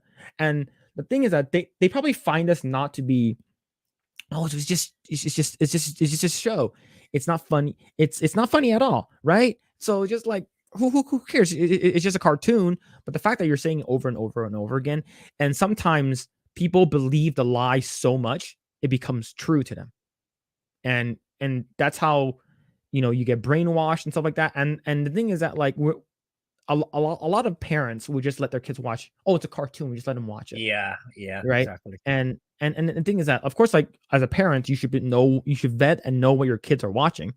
So like if they watch some crazy thing on like YouTube, I believe there's this thing called like Elsa Gate that happened several years ago, where the YouTube algorithm started spitting out these like weird, crazy like things that people would create. Is because that one year, Incredible Hulk, Elsa, and Hitler was like the top trending thing. So someone made a video online of like all 3 of them dancing. It's like, what the hell is this? Like what am I watching? And then you have like some stuff that people put out of like Peppa Pig. They're watching Peppa Pig. Oh, you're watching Peppa Pig. It's fine. It's for kids. And then all of a sudden they do like some kind of like weird parody of Peppa Pig killing a bunch of other pigs. It's like, what the heck is this? So it's you have to watch what your kids are watching. And I think same thing with like schools. Like you have to vet the schools that you're going to, the shows, TV shows, is because all of that, especially for little kids, they're all sponges. They're gonna absorb everything that's taught to them Everything. is because the person who's telling them this is an adult, and adults are always right to kids. So that means, and the fact that that's why I hate the public school system here in the US. Parents literally drop their kids off at a babysitter for 8 hours, and they're taught these things. Oh, the reason why America is bad because of white men. The reason why this is bad is because of men, and you can't have that, right? And I think that's the reason why a lot of people are moving towards like homeschooling, and that's what I'm mostly going to do. I'm going to homeschool my son. Like I can't have this kind of stuff. Like I don't want him. I don't want him to love me one day, go to school and come back and say, oh, the reason why America is bad is because of you, Dad. Like I don't want that, right? And that's why us as parents or as like future parents, so we need to teach our kids to be better than us, and teach them right from wrong. And we can't, and that's why I'm glad like a lot of these teachers and stuff are is being talked about, right? Like stuff like intersectionality and stuff like that, stuff like critical race theories in schools, all these the propaganda stuff. They're trying to brainwash kids. Like that needs to be talked about, is because if no one talks about it, they're going to continue letting it happen. And that's why I love the fact that 2020 happened, even though if there's some glimmer of light in there, even though everything went to shit, what actually came about is Zoom meetings in schools, Zoom classes, hearing what teachers are teaching kids, hearing what's happening at schools. It's like, oh, the reason why a lot of people died is because white people's fault. And it's like, what? Who's saying these kind of things? And it's like, all right, I'm taking my kids out of school. It's because this has been taught over and over and over again already. It's just it has never been brought up until recently, because now that we have cell phones everywhere, like you said, we have CCTVs everywhere. We have cameras. Everyone has a cell phone now. Everyone's always recording. So I'm glad this is being shown more. And I'm glad a lot of these people who are trying to espouse these crazy ideologies at school are being shown, and they actually out themselves on TikTok, which is crazy. Oh yeah, Yeah. you can't say gay bill in stupid Florida. Oh yeah, I'm gonna teach your kids anyways. Ha ha ha ha. And they all look the same. They all have like some kind of crazy pink hair. And, Yeah. and it's like they're teaching kids like sex at an early age. It's like, oh yeah, 5-year-old. Oh yeah, me and my boyfriend went out this weekend and we had a lot of fun. How does that have to do with math or English, right? And that's why I think these shows like this, even though we're making fun of it, even though we're talking about it, I think overall it's a bad thing to have, is because there's no positivity in the show. There's no good morals in the show, right? It's like, and that's the reason why a lot of people are just like, just watch the old stuff. But the thing is that once you Google Velma, this show comes up. This comes out. Not the old one. The old one does not come up anymore. It's this one. And that's the reason why a lot of these new shows, they're rebooting everything. Imagine if they're going to reboot all these crazy shows that we love, Thundercats. They're going to reboot that, that show was shit. And they're going to reboot all these other things. And then it's like, when you Google it, it's going to be the new stuff. The old stuff is going to eventually get weaned out. And that's why I think having physical copies of stuff is actually very important. Right. I don't know. But yeah, it's Corey mentioned it correctly. Yeah, it's definitely important. All right. Yeah. So sorry. It drives the point of this show, so it's fine. Yeah. Oh, so X-Wing said, you need the clip of a guy who does the white guy impression. I think I used my credit card. Oh, bro, not Elsa Gate. Yeah, that was insane. Yeah, Elsa Gate was crazy. Velma is the Eliza Blue documentary. Yeah. So it's what else happens in this episode? This was the one, and then the following one was the one where they find the brains, right? Yeah, they find the brains in the. Okay. I mean, the whole episode is Velma being a dude, and Daphne is into her because he became a dude, stuff like that. Then that was yeah. She basically like, okay, I'm basically gonna become a dude, and it's funny is because they're basically poking fun at how once she became a guy, right, quote unquote, cross-dressed as a guy, like she got all the attention. Everyone believed her, right? Mhm. I believe one of the scenes that you did was like, oh, my daughter used to say that, but since it's But coming from you, a man, it makes more I, sense. yeah, it makes more sense. Yeah, exactly. It's like it's blatantly saying that if you're a guy, you'll be paid attention to more. It's I don't know where that's coming from. Literally, Yeah. I don't know. It's like yeah. Then what else? I'm having a hard time too. It's like yeah, they kind of poked fun on the running scene on Scooby Doo in this episode. Oh yeah, it's sort of Yeah, like yeah, yeah, an Easter egg thing, and they used the music too, right? They used the yeah. music They used the like a little music bit. too. They I used the thought that was music too. okay. I like okay. The thing is that I think the art style and the animation is good. It's Yeah, just yeah. it's just so crappy that's on this show. Yeah, yeah. It's like I mentioned that already just in the first week we tackled. It's like I like the art style and the animation. It's just that it's being so overridden by everything else. Mm-hmm. That's the problem. Yeah. I mean, I feel bad for the artists who did this. It's like it's actually good. It's actually nice. Like if Yeah. only they incorporated the old Scooby Doo, it's like this would have been amazing, in my opinion. Mm-hmm.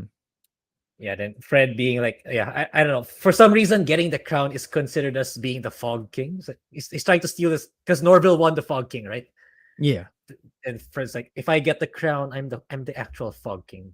I don't get the reasoning for that, but yeah, it's kind of like throwing shade at Fred even more again. Yeah. I think it's just like I think the crown is like a representation of his like being acknowledged as like by his parents, right? It's like, oh, if you get it, then like you can have this. But it's also I think symbolic to his character.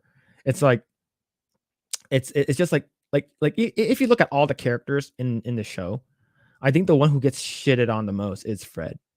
And Yeah. I think it's like you actually feel bad for him. Yeah. And it's and he's like of course the only straight white male that's like the one of the main characters. It's it's it goes to show that everyone, I'm pretty sure everyone in the writing room is just like, yeah, let's do it. Let's kick it to the white man and show how bad they are and show how bad they are. And it's just sort of like you're sort of I guess, in a way grooming kids to say that, oh yeah, this is funny to make fun of white people, right? Like even one of your shorts that you did, someone responded with, it's okay to make it's not okay unless they're white. Like I'm not sure if that was a joke, but of course everyone's like, no, it doesn't matter if they're white or black or whatever race it is. It's bad, right? And Yeah, yeah. and it, Actually, I think I know which comment you're referring to. It's like, yeah, uh, I wasn't sure either. So my response was like, I was trying to gauge what that commenter was actually thinking. It's like, mhm. yeah. So my response was like, apparently it's okay with the people running this show. Then he doubled down. It's like, what's wrong with it? So it's like, I was kind of hostile in that comment. Then I ended up, I think, removing it because like, no, I mean, I removed it. I removed. No. I don't regret what I said, but I removed this comment entirely. It's like, yeah, he was like, what's wrong with this show? So I was like, so you're actually thinking that you actually think this is good? So I was like, get the fuck out. I really said GTFO. Then I just removed it. Saying, I might get negative attention for saying that. Yeah, like I just removed the comment entirely. Like in my opinion, I think that's where that like I'm gonna bring up this one from X-Wing again. And by the way, chat, if you guys haven't already done so, go subscribe to X-Wing. He's doing a lot of cool shit with Star Wars and doing podcasting and stuff like that. Like everything Star Wars related. Go subscribe to his channel. I think he's at I don't know, like I think he's like a little bit over 2,000 or 3,000 subscribers, and he does amazing stuff. I stopped by with him talking about episode 1 with Jay. That one's actually pretty interesting. I remember Jay talking about the episode Phantom Menace, the poster. He talked about like you have young Anakin with Darth Vader shadow. Like, yeah, he said that's the perfect poster. I remember you guys talking about it. Yeah. But let's take what he said right here. The problem is not the social influence, the people. The problem is the public. That's not the problem. It's public education. But we're not teaching kids to be intelligent. We're not teaching kids for teaching the critical thinking. So 100%. I think it's like I think a lot of these things like when you don't teach kids what's right from wrong and you just sit them in front of the TV and just watch stuff just because it's cartoons, it's kid friendly. and they're just gonna continue learning, and this is like a way of grooming, right? You're grooming a kid, maybe good or bad, right? Grooming, I think grooming have like a double meaning. Maybe you're grooming a kid to become a doctor, so you show them all of these like doctor stuff, or you're grooming a kid to be a nurse or whatever. But in this way, I think this is like the bad version of grooming, where you're grooming a person to hate a specific race, right? And you're making fun of it, you're making joke of it. But whenever you make fun of other races, it's bad. Yeah. And I think that's where comedians are the best, right? Like Yeah. Exactly. like comedians should have free reign of who they make fun of, is because that's their profession, right? Yeah. They make Dave Chappelle makes fun of everyone, like Yeah. Exactly. when he was talking about yeah, go ahead. Yeah, I was just gonna say, like, sometimes we need that kind of humor as a wake up call, which we Mhm. don't have anymore. It's like it's because of these woke activists, like, oh, you shouldn't say that, that's race. Oh, you should. But sometimes you need to frame it in that way for it to strike to the person. Oh, shoot, yeah, maybe I've been thinking about this wrong, or I've been acting wrong this whole time. Sometimes, because I'm pretty sure I was at some point uh thinking in a full manner. But Mhm. it's thanks to that kind of humor that made me realize, oh yeah, I've seen the error of my ways. So I really think that you need that kind of humor sometimes. Yeah, of Mhm. course you don't go overboard like what this show is doing, but sometimes you need it. Sometimes you need, because if you're just gonna say, oh, you shouldn't do that, it's not gonna stick at you. But if you Mhm. make a humorous joke that kind of attacks you a little bit, it's gonna make you think. Yeah.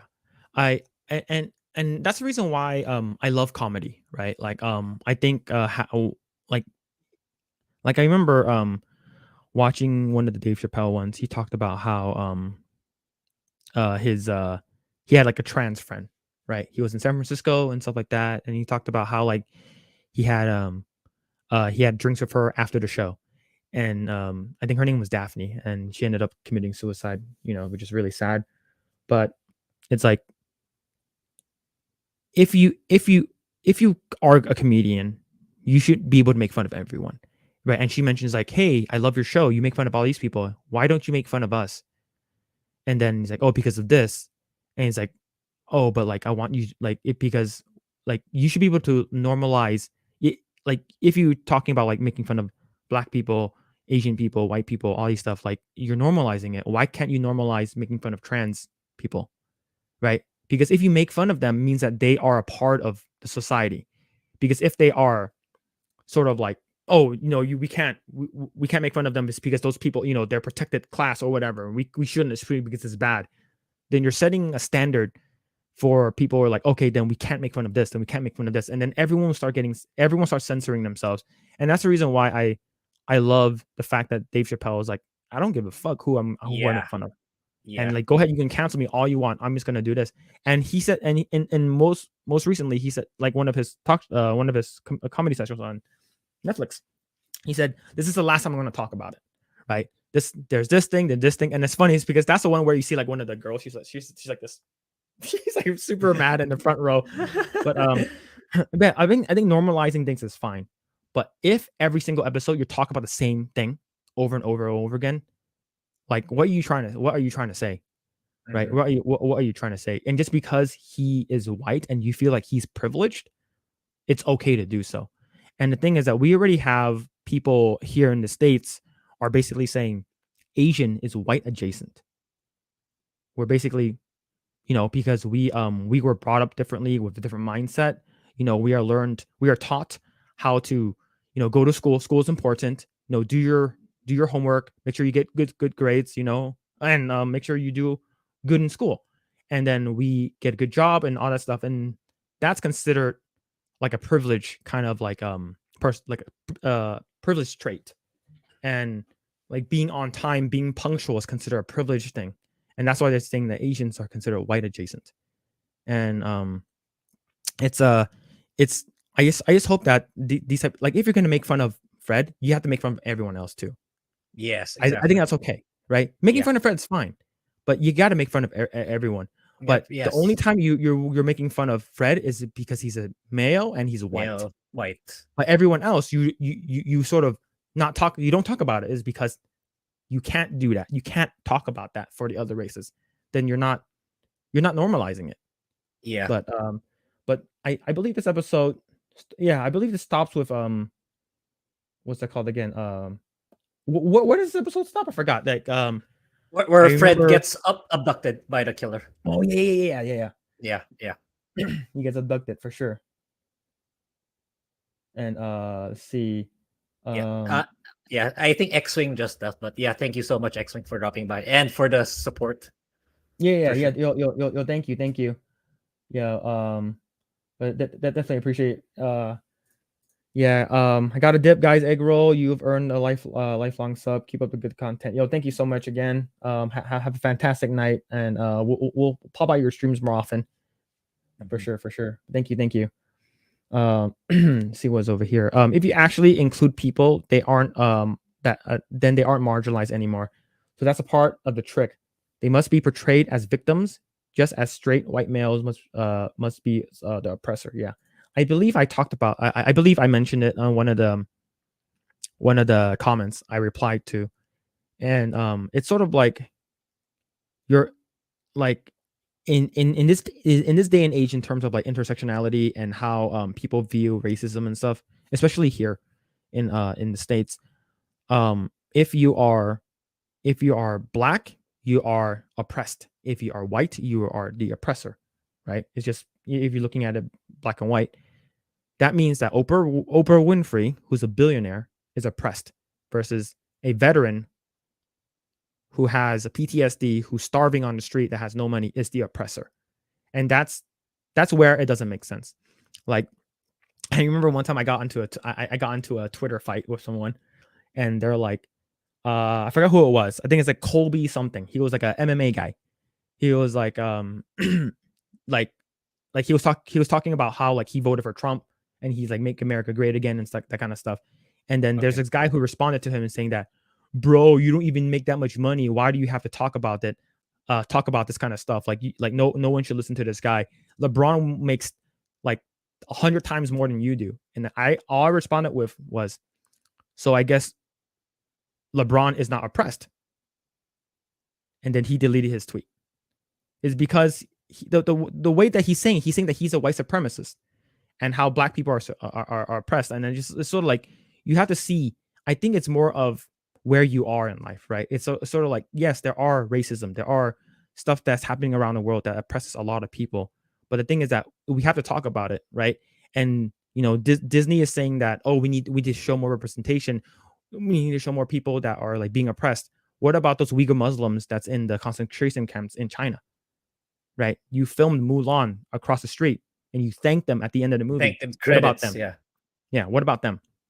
And then it's like, oh yeah, you shouldn't use slave labor. You shouldn't use that stuff. And that's the reason why I would never buy an iPhone. Right? I would never buy an iPhone. It's because I know that those are done in China by slave labor.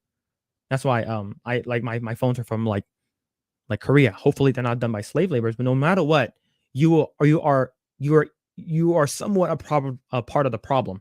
But it's what you do that will define you if you do the right things, right? It's like, okay, I'm trying to make sure that I don't do this kind of stuff that will make things worse. And hopefully this show gets canceled for season 2. I know that they mentioned that it might already been renewed for season 2. Yeah, I've said my takes already in the comments several times. Like, if there really is a season 2, it's like they already planned that from the start. It's like, yeah, at the moment, even before episode 1 came out, HBO already said, okay, we're greenlighting this for season 2. We're just not gonna announce season 2 yet. It's just that the moment we announce season 2, it's gonna look good regardless of the scenario. So it's planned from the start. It's a plan from the start. I have a feeling they knew that the show was so divisive that people are going to watch it, and people who are already HBO Max subscribers, it's because of freaking The Last of Us. Like, you have HBO Max already, might as well just watch this. You're already subscribed to it. It's sort of like, okay, you're already in the subscription thing, then you know, might as well just get as much out of it. So I'm going to watch everything. Let's see, what phone are you going to buy that isn't from China? I think the thing is that most of the phones, or at least the parts, are made in China already. Like, even if I buy a Samsung, like the chips and the circuits boards and all that stuff, is made in Taiwan. Like I want to see if I can buy more phones that are like not like done in slave labor and stuff like that. So that's like for sure. Like I definitely do not buy iPhones, and plus iPhones are super expensive and I'm super cheap. Yeah, Samsung is South Korean. Yeah, I'll probably just buy Samsung. Yeah, or Samsung or Acer, something different. Acer or Asus, since those are Oh yeah, Taiwanese brands. yeah, yeah. Asus has those like crazy gaming phones, right? Like that would really like Yeah. good. Yeah, that'd be Yeah. pretty cool.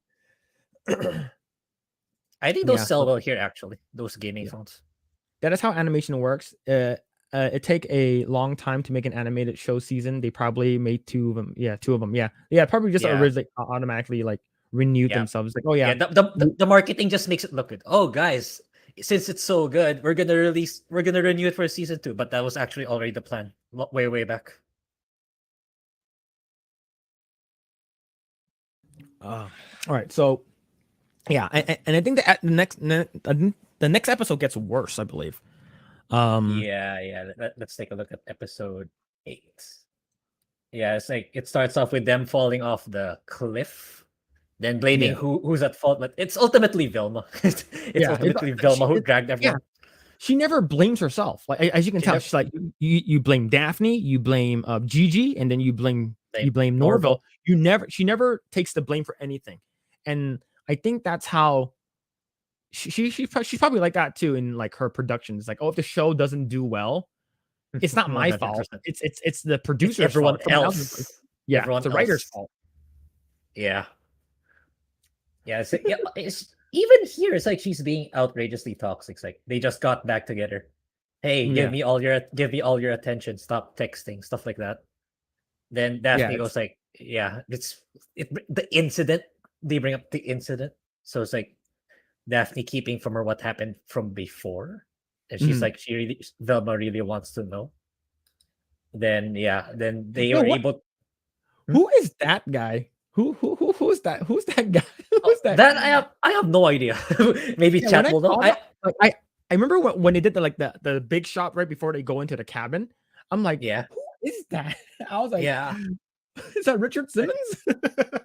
I don't know either. I don't know what this is in reference to. Yeah. When I saw that, I was like, I had to take a double take. I'm like, that looks like a human face. So yeah. But yeah, and it's then the brain part at the like, I think Fred bumps into the brains, right? Yeah, because the one who abducted Fred left him in the same room as where the 3 brains are, the brains of the supposedly dead, the dead students. Then they were able to crack the phone of the one who was chasing them last episode. So this is where apparently he left a picture that conveniently left a picture that this is where he's residing, the alleged killer. And it's like right next to the cabin, right? Right next to the cabin. Then Fred wakes up. Then he finds out that the 3 women who allegedly been murdered, here they are in the brain form, on brain. So someone is reenacting the Scooby initiative, the Scooby program. So that's what happened to their brains. Do you think they're gonna do what I mentioned in one of my segments where they're gonna brain swap like one of them, and that's how Scooby-Doo actually becomes a part of the gang? Probably. Yeah, I would say maybe maybe I can see it could be like a bait and switch, right? It's like, oh, this is not gonna is a Velma show that's not gonna have Scooby-Doo in it, and then the surprise will be like, oh yeah, actually Scooby-Doo is actually going to be at the last episode of season 1, right? It's sort of like that. That's what they did with I think Cowboy Bebop, the live action show. They're like, oh yeah, we're not gonna have Ed in it. Yeah, we're not gonna have Ed. And then at the end of Cowboy Bebop season 1, the live action one, Ed shows up. And he's like, oh, he or she is here, because she's like androgynous. Like we don't know whether or not he or she is actually a he or she. But I believe, like, for me, like I remember I mentioned this. It's like you can why not bring the characters early into it? But I have a feeling they just want to they don't want to show like how Scooby can talk. They don't want to show Scooby because it'll be like, oh, like here's like a misdirection, and then here's like subverting expectations and stuff. And that's what HBO is good at. And I can see that can have people start watching it, even though it's bad. I think people were like, "Oh, I want to see how Scooby actually gets into the show." I heard he wasn't in the show, and all of a sudden, 124% like spike in viewership for Velma. You're like, no, what are you doing? Yeah, Yeah, so for the sure. Lost Tale says, I don't like that theory because this would make it a prequel and the OC they would make a prequel. Yeah. Yeah. Yeah, I have a feeling they might do it. Like it makes sense why they call Yeah. Scooby, and then it's like, oh, since this initiative or whatever, this plan thing, the brain swapping is already called Scooby. How about we'll call you Scooby? And he's like, Yeah. okay, yeah. Yeah, probably. Ed Actor was so annoying. Yes, holy crap, that Spike. I was like, oh my god, they gotta turn the shit off. But let's see. Yeah, I believe that this brain thing is it's gonna be a reoccurring thing that brings Scooby Doo into the actual show. Yeah, for sure. Which I'll mention my take on that towards the end of this episode. Yeah. Then the next part is Daphne doesn't want to go with Velma anymore because she wants to conceal the incident for some reason. Oh, And I she see. wants to do modeling with, I forgot this girl's name, this other girl. They want to do modeling to represent the hot women because they cannot get positions of ugly women in roles. So it's trying to push another propaganda. It's like hot women are being discriminated because since they're hot, they cannot get the roles where they're supposed to be ugly. It's like I put that in the short, but yeah, but I'm not kidding. It's so stupid. Yeah, it is. Then Vilma again.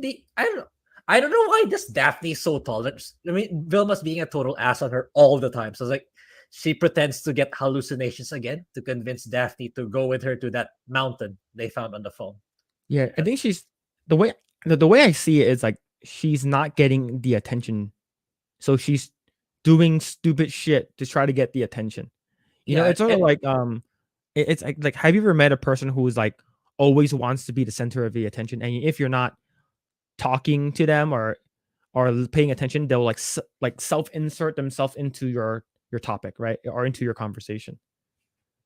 Yeah, it's like so. Yeah, at this point, Vilma lost her hallucinations already, but she pretends to have them just to get Daphne to be back on board with her plan to go to the mountains to find her mother. That's basically what's happening here. Yeah, and let's not forget that Vilma exposed Daphne's diary in episode 4. Like Vilma's really a total ass. Yeah, she's such a terrible person, and the thing is that like a lot of people would consider Velma to be like their favorite, like out of the Scooby Gang. Like a lot of people, a lot of girls like, oh, I actually really like Velma because she's smart and she's funny. And then now, like, do you want to relate to her now? Like, not anymore. Then what is this? What is that Kyle Broflovsky outfit? Oh, yeah, I actually noticed it now. Yeah, he's wearing a green hat and an orange. Yeah, definitely, I can see it. Yeah, it's a symbolism of going up the. I'm not sure. I don't get the reference, but it's a symbolism of going hiking in the mountains. It's a South Park thing, like because that's one. Kyle. Oh yeah, Kyle. Yeah. Okay, Kyle from South Park. Yeah, okay. Yeah. Then I also refuse to give them a single view, no hate watching. So here's the thing: I don't watch on HBO Max. I don't watch it on HBO Max. Me too. Yeah. I took this screenshot elsewhere. Then so it's like Norville, and being a beta male, it's like, oh, unzip for me. It's like he unzips, okay, you're good. Then he leaves. So again, treating Norville like crap again. Then apparently Gigi has a secret sex den in the mountains. A sex cabin. I don't know how she could afford that or how she managed to pull it off, but yeah, here we are. So Norville and Daphne and Vilma make their way to the cabin in order to track down the killer. Gigi was like, "Why did you bring Vilma and Daphne?" But yeah, of course he's bringing them there because why not?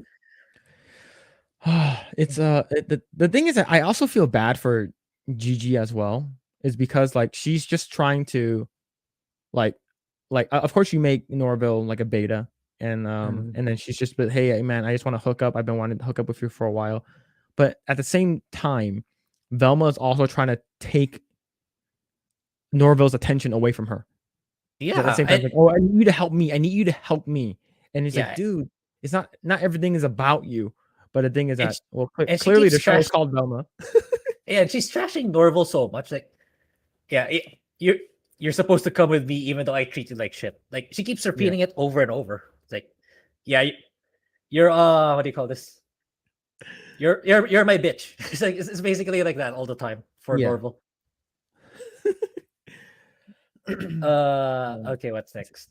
I'm gonna read this comment really quick. It's from Curtis. I much rather watch Project Eggroll or Disparu or As talk about Velma than watch the horrible show, the horrible Velma dumpster fire. Yeah, it's like I think that's the thing that eventually like when we first saw this, like everyone's like, do not hate watch this, do not. But the thing is that there's so many people who are already subscribed to HBO Max. They're like, might as well. Yeah. This part was funny. This part was actually but the thing is that this shows how racist the show is. Yeah. It's supposed to sir, I have integrity as a rescue operative. Then when she goes down, have you seen Fred Jones? And no, okay, I'm just gonna leave you alone. So you guys because fend you guys for aren't white. yeah, you aren't the privileged rich white kid. So yeah. You guys are left to die. Then oh, this is misplaced. I think I kind of misplaced this, but anyway, it doesn't matter. It's cool. Yeah, because Daphne finds out that Vilma Vilma tricked her again. Like manipulative. Daphne finds out that her hallucinations are actually gone through Norville. Then Daphne was supposed to leave with Gigi. Then I forgot what they were saying. They were talking to each other about something about Vilma's mom, which they all ended up falling here. They all ended up falling here in this ravine. Is ravine the proper term for it? Then, after much debating on whose fault it actually is, why they were in that situation, they fall again for some reason. It's like they fall a second time. They fall a second time, which leads them to where Fred is, who apparently made out with a brain. I don't know how that happened. Fred makes out with a brain. I'll leave it to everyone else's imagination. What was that trophy fish above the mantle? Oh, Grae, go back to the one where Gigi is.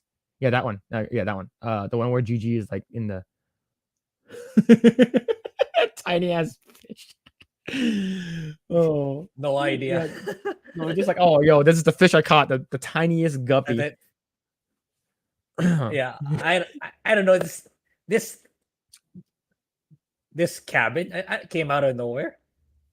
We don't even know how. Like love cabin. Yeah, it's her secret sex den, which I don't know how she managed to procure one, but there it is. Yeah. So Lost Tale says, "Bro, just let me say this. What if the show is doing all of this on purpose, and the last two episodes just take a crap bucket and throws it at Velma? I I hope it does, but I don't think Mindy Kaling would let that happen, right? I think that she sees herself as Velma, so that's the reason why she's saying all these things about white dudes and the fact that like." Yeah, a lot of like she got hit by a car. I love that scene in like I think it was like episode 6 or episode 5 where she gets hit by a car, which is awesome. Yeah, that's why I put the last portion of the short in that episode. Yeah, I gotta put it in there. She got hit by a car. Beta fish participation trophy. Yep, that's it. Yo, you get this fish. You can put it up against the mantle. So they fall down, right? Yeah, they fall down again. Yeah, I did notice. And then and that's when they fall down, they start arguing, and then they hear his voice. Yeah, that's where where Velma and Daphne managed to trace Fred. Norville and Gigi went back up because like Gigi said, "Oh, we need to talk about Velma because like you still have feelings for Velma for whatever reason." So the two of them go back up to the surface. So it's only Daphne and Velma, which they eventually found Fred. So Velma finds out that the killer is reenacting the Scooby initiative. then eventually Fred, being the character that he is, causes the cavern to collapse. So the cavern was about to collapse, and time was of the essence. So Velma takes all these brains with her to save them, obviously. Then so she's trying to save the brain, take the brains along with them. Then Mhm. for out of nowhere, completely out of nowhere, Velma's mom appears. I Yeah, have no idea. Like, where the hell was she earlier? Like all of a sudden she just like just pops out of nowhere. Like, and the thing is that Yeah. because like they asked, "Oh, did you see my mom?" And Fred's like, "I don't know." And all of a sudden she just pops out of nowhere. It's sort of like, "Oh, here's this like I'm gonna save you. There's your mom." And then just and what happens at the end is sort of stupid too. Yeah, This is yeah, like, "Oh, I have all these questions," and then yeah. This is the part where I wanna this. So it's like it's implying this is gonna the mystery imply- machine. yeah, the mystery machine. It's like What did she call it? The mystery something? I It's just- she- forgot. Yeah, the I- mystery or- cooler or something like that. I forgot what it Yeah, was. it's like I was gonna say about my take on the final two episodes. Like, I wouldn't be surprised if it's Velma who's driving in the final episode. Oh yes, it's not gonna be Fred for sure. Yeah, it's gonna Fred be is gonna Velma. is gonna be someone at the back. So I'm sure that's gonna spark a lot of outrage for sure. If I can see I can see either Velma or Norville driving because Norville drives her around all the time. I can see Norville taking that spot. yeah, if it's Yeah. Norville, it'll temper the blow. But if it's Velma, it's like, oh, Yeah, I can see Then- it though. yeah, Fred is the one at the back this time for sure. As a something symbolic because he's the white guy. So 21 Man. Pelica says Velma falls into a septic tank and everyone yells, "Say Velma!" And someone says, "I can't tell her apart from the other stuff." Now that's actually funny. That's actually funny. It's because I remember Grae, you mentioned this too. I think they said that like, oh, what happens if did they wear my mother's brown skin or something like that? I forgot. Yeah. And then- I was asking you that because yeah. brown don't crack. Yeah, they said brown don't crack. I'm like, that doesn't make sense. Is because the actual quote is black don't crack. Is because black people has very good genes and skin where they're like when they get older, the older they get, like they still look really, really good, right? Like if you look at some of the older like black people on like in Hollywood, they're like they still look really good at an older age. So the thing is that they sort of like took this in and sort of like, oh, I'm gonna replace black with brown because it's a play on words. Ha ha ha. I'm just like, oh no. Oh man, that's bad. That's really bad. That then they managed to escape the cavern through the mystery machine. Then when Velma's mom is about to be taken for treatment in the hospital, it's like, oh, I don't remember anything. Conveniently she doesn't remember anything Yeah, at all. like all of a sudden it's like, oh, okay, you have all these questions. Who captured you? How'd you get out of here? Like all that kind of stuff. It's like, oh, I lost my memory. Ha ha ha ha ha. Yeah, then But, that's how the episode 8 ends. Yeah, yeah. It's just and we have 2 more episodes. We have 1 more week of this garbage that we're gonna continue watching. But yeah, so we're here. So Curtis says the Venture Bros did the best Scooby-Doo parody ever. Yeah, I actually really loved. I think Venture Bros is like, if you haven't watched it, it's really good. I like the art style. It's like a combination of like, it's like adult humor with like sort of because some of the characters sort of reminds me of like Johnny Quest. And Johnny Quest. Yeah, John. It's I used to kinda watch a throwback. shit ton of Johnny Quest. But yeah. Let's see right here. There it is. Project. Have you seen the Venture Bros cartoon? One of the Scooby Doo's parody. I haven't seen the Scooby Doo one. The thing is that like every time I get to like I go home and Venture Bros is on, like it's like super late and I haven't gone to sleep. So I've only seen a couple episodes, but I do like it. I know Venture Bros is really, really good as well. But yeah. Grae, have you seen Venture Bros? No, I need. Yeah, I'm gonna need to make a list of stuff that I haven't seen that chat mentions. Yeah. Right here it says that's a lot of melanin. Oh shit. Not much of not sun damage for the skin. Yeah. Yeah, convenient. Absolutely. It's like all of a sudden I forgot my memory. Yeah, very convenient for sure. Yeah, I think you could watch a Scooby-Doo parody without copyright. I don't want to risk it again. Yeah. I don't want to risk it. The Last of Us videos I make while still, it's really really hard to tread the line between copyright and not. It's really Yeah. it gets I get me and Phil get notified so many times when I was first making those videos. So we Yeah. really need to be very careful with that type of content. Yeah. Um. It was Hannah Barbarian Venture Bros made the most funny stuff. Yeah, Hannah Barbera. Yeah, Hannah Barbera Venture Bros made the most funny. Hanna-Barbera, yeah. Yeah, Hanna Barbera is great. I love Hanna Barbera. But yeah, it's I would say this show is not getting better. I think the jokes are just like not even funny. I think the only times are actually like I chuckled a little is like when she got hit by a car. That's the only time I That's actually it. laughed. Yes. Okay. Nerdrotic was able to watch it. I remember that clearly, but yeah, don't risk it. Yeah, don't gamble on it just in case. Yo, we start watching that, and all of a sudden the stream gets taken down. Suspended. All right.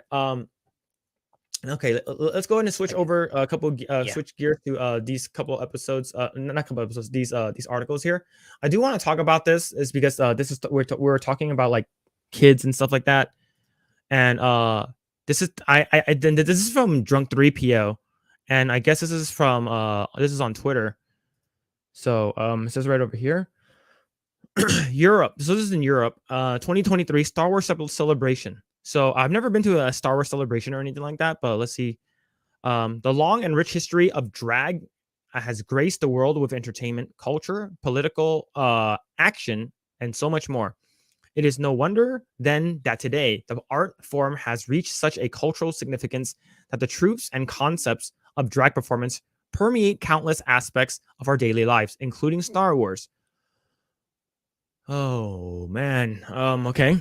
Some of Star Wars' very best characters embody various core principles of drag, whether it's Din Djarin's drag as personal expression, and self-discovery. Saj Ventress drag as queer rebellion, or Padme Amidala drag herself as self-empowerment. The relevance of drag even spills out to the pages of and screens of Star Wars and flows through the fandom itself through hobbies like cosplay. Wait, drag is cosplay now? Yeah, that's not the same thing. What? Yeah, it's super weird.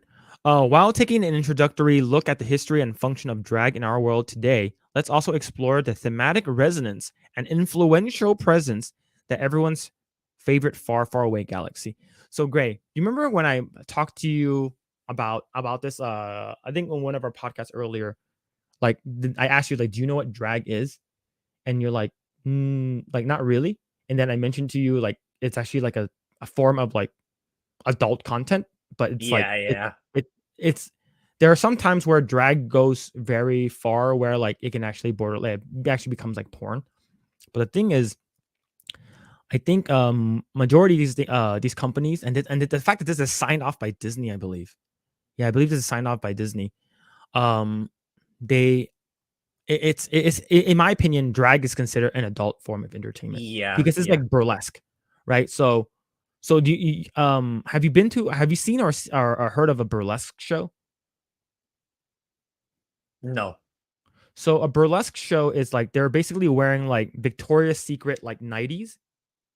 Like they're like and they're like, you know, they're have a shit ton of makeup and they're singing. Right? They're singing and they actually made a movie about it, and I believe it's called Burlesque. I believe there's a Christina Aguilera and I believe Cher is in it too. And I think it's Christina Aguilera, I believe. Because I was actually supposed to be an extra on that one. So but I didn't go in for it. It's because they're like, "Oh, we're gonna," I think they didn't select me, but it's basically one of those movies where it's about that. But drag is that, but with cross-dressing. So a male does like that. They put on makeup and stuff like that. And I believe RuPaul's drag show is on Netflix, if I'm not mistaken. And it's basically about men or women, most of these men, because it's usually cross-dressing, they would like put on a crap ton of makeup and they'll do a bunch of these like costumes and they'll wear it out and stuff. And the thing is that that's considered like adult content, like it's considered like mature. Yeah. And the thing is that if this is a some kind of drag show for all ages, you know, like you're basically normalizing this kind of behavior for kids, right? And I've seen some disgusting videos of drag shows before, and it's like you see a little girl, she's like 4 or 3, and and these drag people, they will wear like prosthetic, like you could buy them from AliExpress. There's like rubber prosthetic upper part that's literally like have like giant fake tits, and like they would put like little pasties on it so like the nipples don't show, and they will walk up and down, and then like they'll go up to the crowd and grab a little kid so they can walk up and down with them, and that's all they have is that prosthetic thing and then the nipple covers. And it's like, how is this okay for little kids, you know? So it's and the fact this word right here, resonance and influential presence, I think that's the part. And cultural significance, I think right now everything is being hyper sexualized for kids, where it's a form of grooming. And it's it looks like Drunk 3 Pre-O was blocked, but this is the original one right here from That Gay Jedi. I'm humbled, grateful, and over the forest moons to announce my Star Wars celebration panel with pencil scratching and D Sigourney, titled Star Wars is a drag, exploring Star Wars through the art of drag, has been officially approved. We can't wait to share this with you. And the official Star Wars Twitter liked it. Retweeted it. Retweeted it. So the thing is that I'm blocked. You never had interaction with him, right? No. I don't even know who this person is. I'm blocked. Yeah, I think what these people do is when they see a tweet of yours that they do not like, they block you. That's it. It's as simple as that. Yeah, so I'm like, I have never interacted with this person. I've never retweeted this person. Maybe he blocked everyone that's following like Drunk 3PO or something. I don't know. Yeah. It's like, example, you liked a tweet of Drunk 3PO. It's like, oh, this guy's affiliated with a block. That's it. I mean, even if you never interacted with one another, it's an automatic block for them. Bro, I want to be blocked. Yo, what about me, man? I want to be blocked too. Yo, being blocked it shouldn't be tough, honestly. It shouldn't be. Okay, let's see. Have you seen the Wikipedia lately? The Star Wars characters' pronouns. Wait, what? Yeah, Ryan made a video out of that too. It's like, let me actually check. Wikipedia started putting pronouns on the characters. Then whoever called them out, you're gonna get them blocked too. Really? Yeah. Okay, so so this is actually direct. I actually follow, not follow, but I actually like Wikipedia because that's the thing I would actually go to for anything Star Wars related. Like that's the source I go to. Okay, so Wikipedia official. You may have noticed a new field popping up in our info boxes lately. We are now listing characters' pronouns. It is always important to keep in mind that pronouns do not necessarily reflect gender. And by doing this, we will be more accurate and respectful. Pronouns he, him. What the hell? Yeah. Okay. Corellia, human, male, he, him. This is great. Why did people need? Okay, there's Dan Vask, which is hail Dan Vask. Adding current day extreme identity politics into a previously established fictional world beyond silly. This borrower right over here. How much respect should we give Emperor Palpatine? How much respect do people who don't exist deserve? Is it moral to disrespect an evil character? And then D-Day Cobra, what a freaking loser, pathetic loser. Yeah, and the Echo Base, so funny. It is you who is the bigot. You are unreasonably opposed to people who do not support this pronoun movement. Ironic, isn't it? Yep. Yeah. Why? But man, this is pretty bad. Like, why? Yeah. So, this is from X-Wing right here. Yeah, there we go. You are blocked. But you are not a Star Wars fan. X-Wing Wikipedia 2023. Welcome to the rebellion. Yeah. In my opinion, I think look, I think the pronoun things is not important, but I guess it is to a lot of these people, which I don't get. It's like Yeah. it's like whenever they get interviewed, they're like, "Hi, my name is Jane Doe, and my pronouns are she, they," and then I'm like, the fuck, no one asked for that shit, you know? Like, it's Luke is they, him. What's this? I don't Okay, even get. I don't even get what does they pertain to. when they when they is say it's it's weird. It's so right here, Anakin Skywalker, she.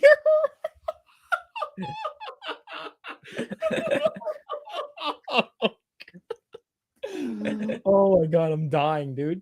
I'm freaking dying. Oh man. So the thing is that in my opinion, how I see pronouns is through English and grammar. Okay? Yeah. They and them refers to a group of people. yeah, So let's say if I'm like he or you, so I say they, it doesn't make sense. Okay? yeah, It really doesn't. yeah, And it's like they them is because I don't know, they're non-binary, so they can if one day I feel like a him or a her, I don't want to be isolated in this box of or he or she or him or her. So just call me a they.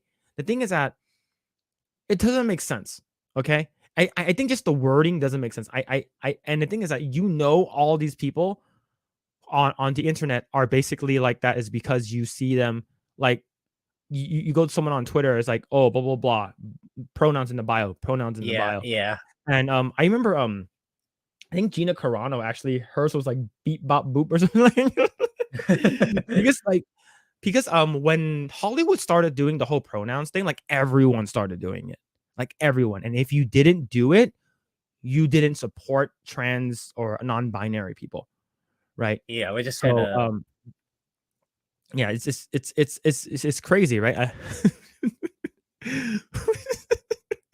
So this is Ryan Kittle's video. The real reason Han Solo shot first because he was misgendered.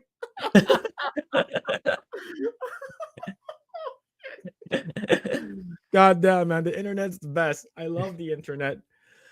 I love the internet. Oh my god, this guy right here. Do you guys just know one joke? About 15 to be exact. Yeah, so this guy probably have pronouns in his bios, right? Yeah, and funny and nice guy, right? But the thing is that like a lot of these things are so stupid. Like it shouldn't. What is this? Home Elodie Maracavanya? Yeah, I don't know who that is. Z, Zer, he, she, her, and he.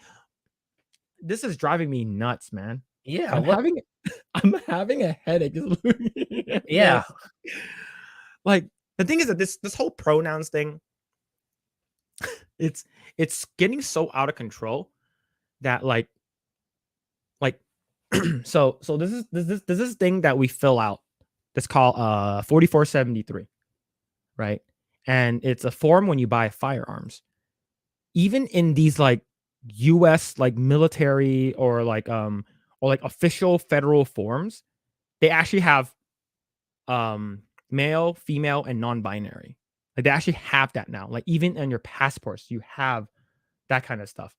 And the thing is that it's getting into our politics, and a lot of people are saying like sometimes politics cross over with culture because I believe the word is politics is downstream from culture. It's so related. It's because these things will actually get into government, right? Like do you want to see something completely wild? Yeah.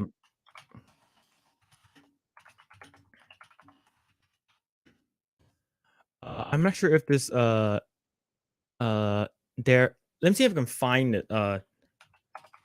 Okay, I was reading Corey Castle's comment. The point is that everyone will just say they, them all the time, so that gendered norms fall out of the language because we don't even have the words to describe it, which is I don't know, kind of absurd. Yeah. I don't think I can find because I don't even know this guy's name. Okay. But there is there is one of our top military the person who's in charge of the military in the government is basically wearing like a mask that like it's a so the top military official, I forgot the name already. I believe he or she is it's a transgender, and he or she is like has this weird fetish that they wear just like weird like latex dog mask for their official government ID. That's how fucking insane this shit is. It's actually creeped into politics. It's so crazy, and that's the person who's in charge of the military. You're like, what the like? I'm not sure if you noticed, but there was a spy balloon from China that's been hovering over Montana. I read that this morning. Yeah, it got shot down today. Mhm. Right, I got shot down today after being here for almost a week. So that means that China has already got all the information they need, right? Because Biden loves China and stuff like that. They have a lot of business dealings, and it finally got shot down. But the thing is that the person who decides to, who actually is in charge of it is that guy who's wearing that weird fake dog mask thing. And I'm just like, this is our government? It's a freaking joke. And that's the reason why like culture is very important. Is because culture will bleed into politics, and then all of a sudden, like I don't know, like whoever our future president's gonna be, it's just like, oh yeah, it's gonna, you know, hi, my name is Joe Biden, and my pronouns are, huh, what? Right? It's gonna be like they're gonna have to say it, right? But yeah, man, it's pretty nutty with this whole like Jedi thing. Like I can't believe I'm blocked, but it makes sense why I'm blocked. But yeah. all right, let's go ahead and read this last article. And I'm excited for this. It's because it's about Hogwarts Legacy. Oh yeah. Yeah. So and this makes me happy. Right? For sure. The Hogwarts Legacy boycott failed, and this is from Newsweek. Days before Hogwarts Legacy official release, the verdict is already in. Efforts to rally a boycott. I'm gonna pause this shit. Efforts to rally a boycott of much talked about video game over its association with embattled author J.K. Rowling have failed. Harry Potter writer Rowling has fallen from beloved to beleaguered in recent years over her comments regarding the transgendered woman. She has also received a lot of support in her stance with "I stand with J.K. Rowling" trending on Twitter in the past. As far back as 2020, a number of fans debated whether Rowling's attachment to the game would prove to be problematic, given the controversy she has faced. Developers noted on the game's website that Rowling's team collaborated with them to ensure that Hogwarts Legacy adheres to the world she created years ago. But with the game set to be released this week, Forbes has reported that Hogwarts Legacy is already proving to be a hit, becoming the top earning game on Steam and the best-selling game on the Epic Store, and the deluxe and regular editions holding the top 2 spots on Amazon's best-selling games of the for PS5. That's amazing. That's amazing to hear. Yeah. I actually love the fact that. Yeah, go ahead. It's been that way for a month now. So a month before, it's already top charts. It beat Dead Space. It beat whatever else that's coming out sooner than Hogwarts Legacy itself. Oh, right here. Sorry. This is going back to Admiral Rachel Levine is a trans person you're talking about. So, yeah. I'm on a sidetrack. I want to show you the dog mask thing. It's fucking ridiculous. You're like, what the hell is this? Is this who's running your government? Yeah. So she. I don't think I can find it right now, but yeah. So this is the person who's who's in charge of let me see if I can find it. Yeah, this is the person who's in charge of our basically our military, right? It's this person. It's pretty crazy. It's like yeah, so this used to be him, and now that's her. But yeah, it's pretty nutty. Yeah, and the mask sort of looks like this. Oh. Yeah, the mask sort of looks like that. But yeah, let's go back to the other ones. Go back to the other. Sorry. Thanks, Curtis. Let's see. Yeah. Let's see. Amazon's also reporting reporting robust business on the Xbox Series X, with the game's 2 deluxe editions and regular editions holding the top 3 best-selling game spots. The news is surely comes as major disappointment to Rowling's armies of detractors, who had launched a campaign to see the highly anticipated game relegated to clearance bins after failing to sell. Yeah, that the fact that you're garnering like, oh, cancel this, cancel that, Yeah. boycott this, boycott that. You're just like this is how publicity works. Any bad publicity is good publicity. And you're like, why? And then your regular normies are going to be like, why do we want to boycott this? Oh, because she said that women should be safe, and stand up for women's rights, and men should not be in women's restrooms, just like something along the lines of that. And it's like, and then your common person who's a normie who's be like, I don't see anything wrong with that, right? Mhm. And you have people like me and Jeremy from Geeks and Gamers used to be like, I'm gonna buy 20 of them, right? I'm gonna buy 10 of them and give them out. Yeah, exactly. Yeah. But yeah, it's you mispronounce Admiral like 2 months. 2 months in the brig. Admiral Akbar. Yeah, y'all, see you guys in the gulag. But so this is one of the person says, right? It's not for the lack of effort. Twitch streamer Will Overguard, also known as Viking Blonde, last month shared a viral video on social media in which he urged his followers not to purchase the game. Please do not support the upcoming Hogwarts Legacy game. Friends, colleagues, cohorts, and a whole lot of you, I'm asking you very sincerely, please do not stream it. Do not make YouTube videos about it. Do not buy it, and don't bloody pre-order it. You know what that means? We're gonna do all of that. We're gonna people. I believe I touched on this before. What people hate the most is being told what not to do, right? And it's just like don't tell, like, you, if you want to come out and say I don't support it, I'm gonna boycott it. Good for you. Do that. But don't you tell me what to do. Okay? If I want to buy a game and you tell me that I shouldn't do it, I'm gonna do it even harder, right? I'm gonna do it even more. And I think that's what's happening. I think people are doubling down, triple, quadruple dipping. And I'm gonna buy one for all my consoles. I'm gonna buy for PC. I'm gonna buy for PS5. I'm gonna buy all, and that will make the game, game records soar. It's such a it's so funny because it didn't work. I think that makes me happy, right? But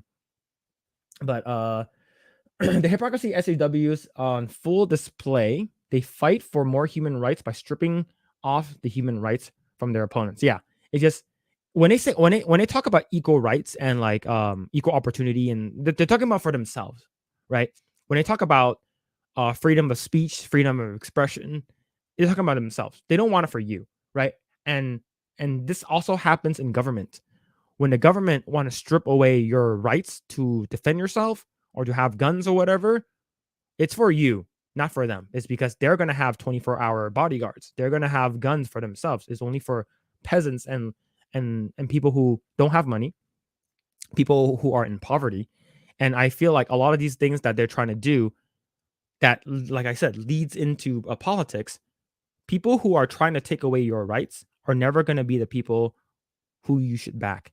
And as for gun rights, I think taking away people's guns, the people that hurts the most are Black low income people. And the thing is that because they are in low income area, that means there's more crime. That means that they should have the means to defend themselves. But the thing is that they're taking away the rights from people that they don't agree with.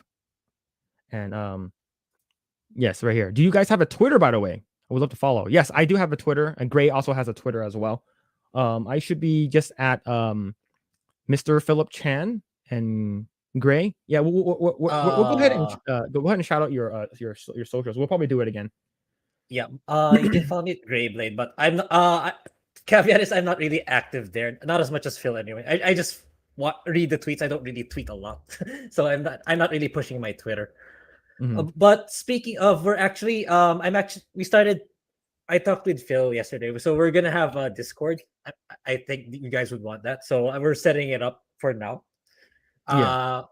Yeah. So there's also that to look forward to if you guys are up for that. Yeah. Yeah. Then Yeah. yeah. So Curtis says General Mark Milley. Yeah, General Mark Milley is in bed of the CCP. Yeah, definitely. Project Eggroll. What is your Twitter? Yeah. So we don't have an official Project Eggroll Twitter account. We have our own personal ones. But if we would like we can have a Project Eggroll sort of like how like Geeks and Gamers will have their Geeks and Gamers Twitter, and then Jeremy will have his own like D-Day Cobra. Yeah. When it becomes easier to learn about them. True. Right. So right over here.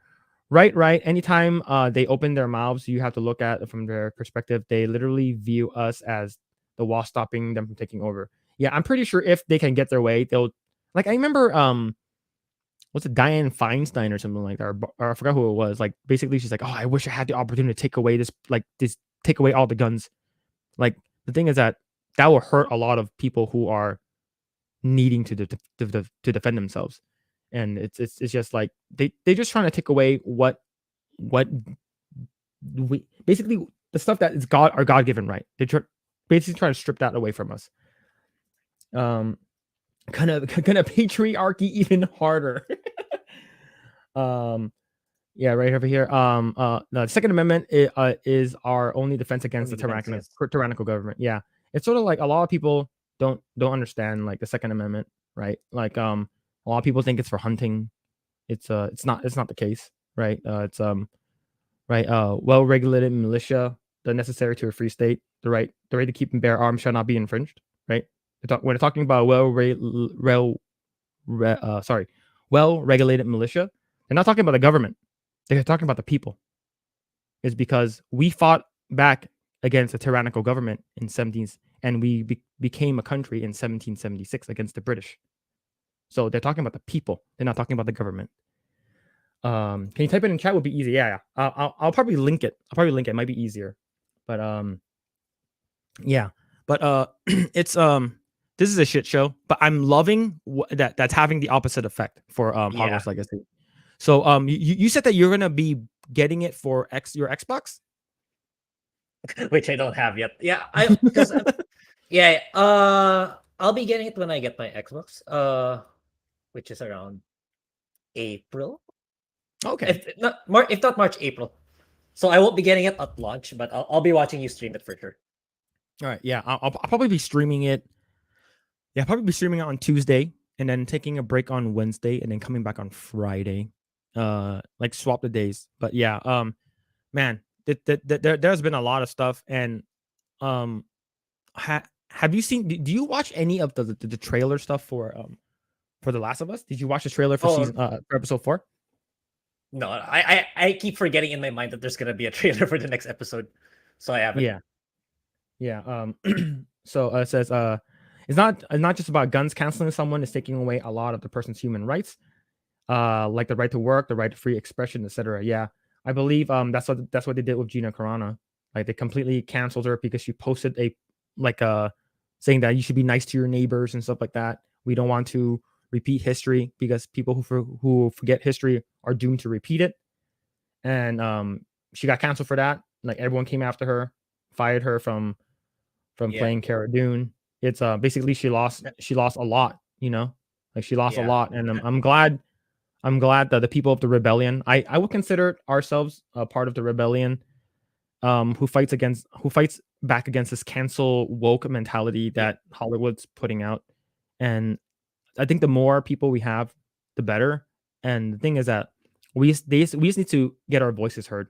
I think, but the thing is that a lot of the people in Hollywood, they don't care, is because all they want to do, everyone who's in there right now is just trying to push their agenda, right? Or the message.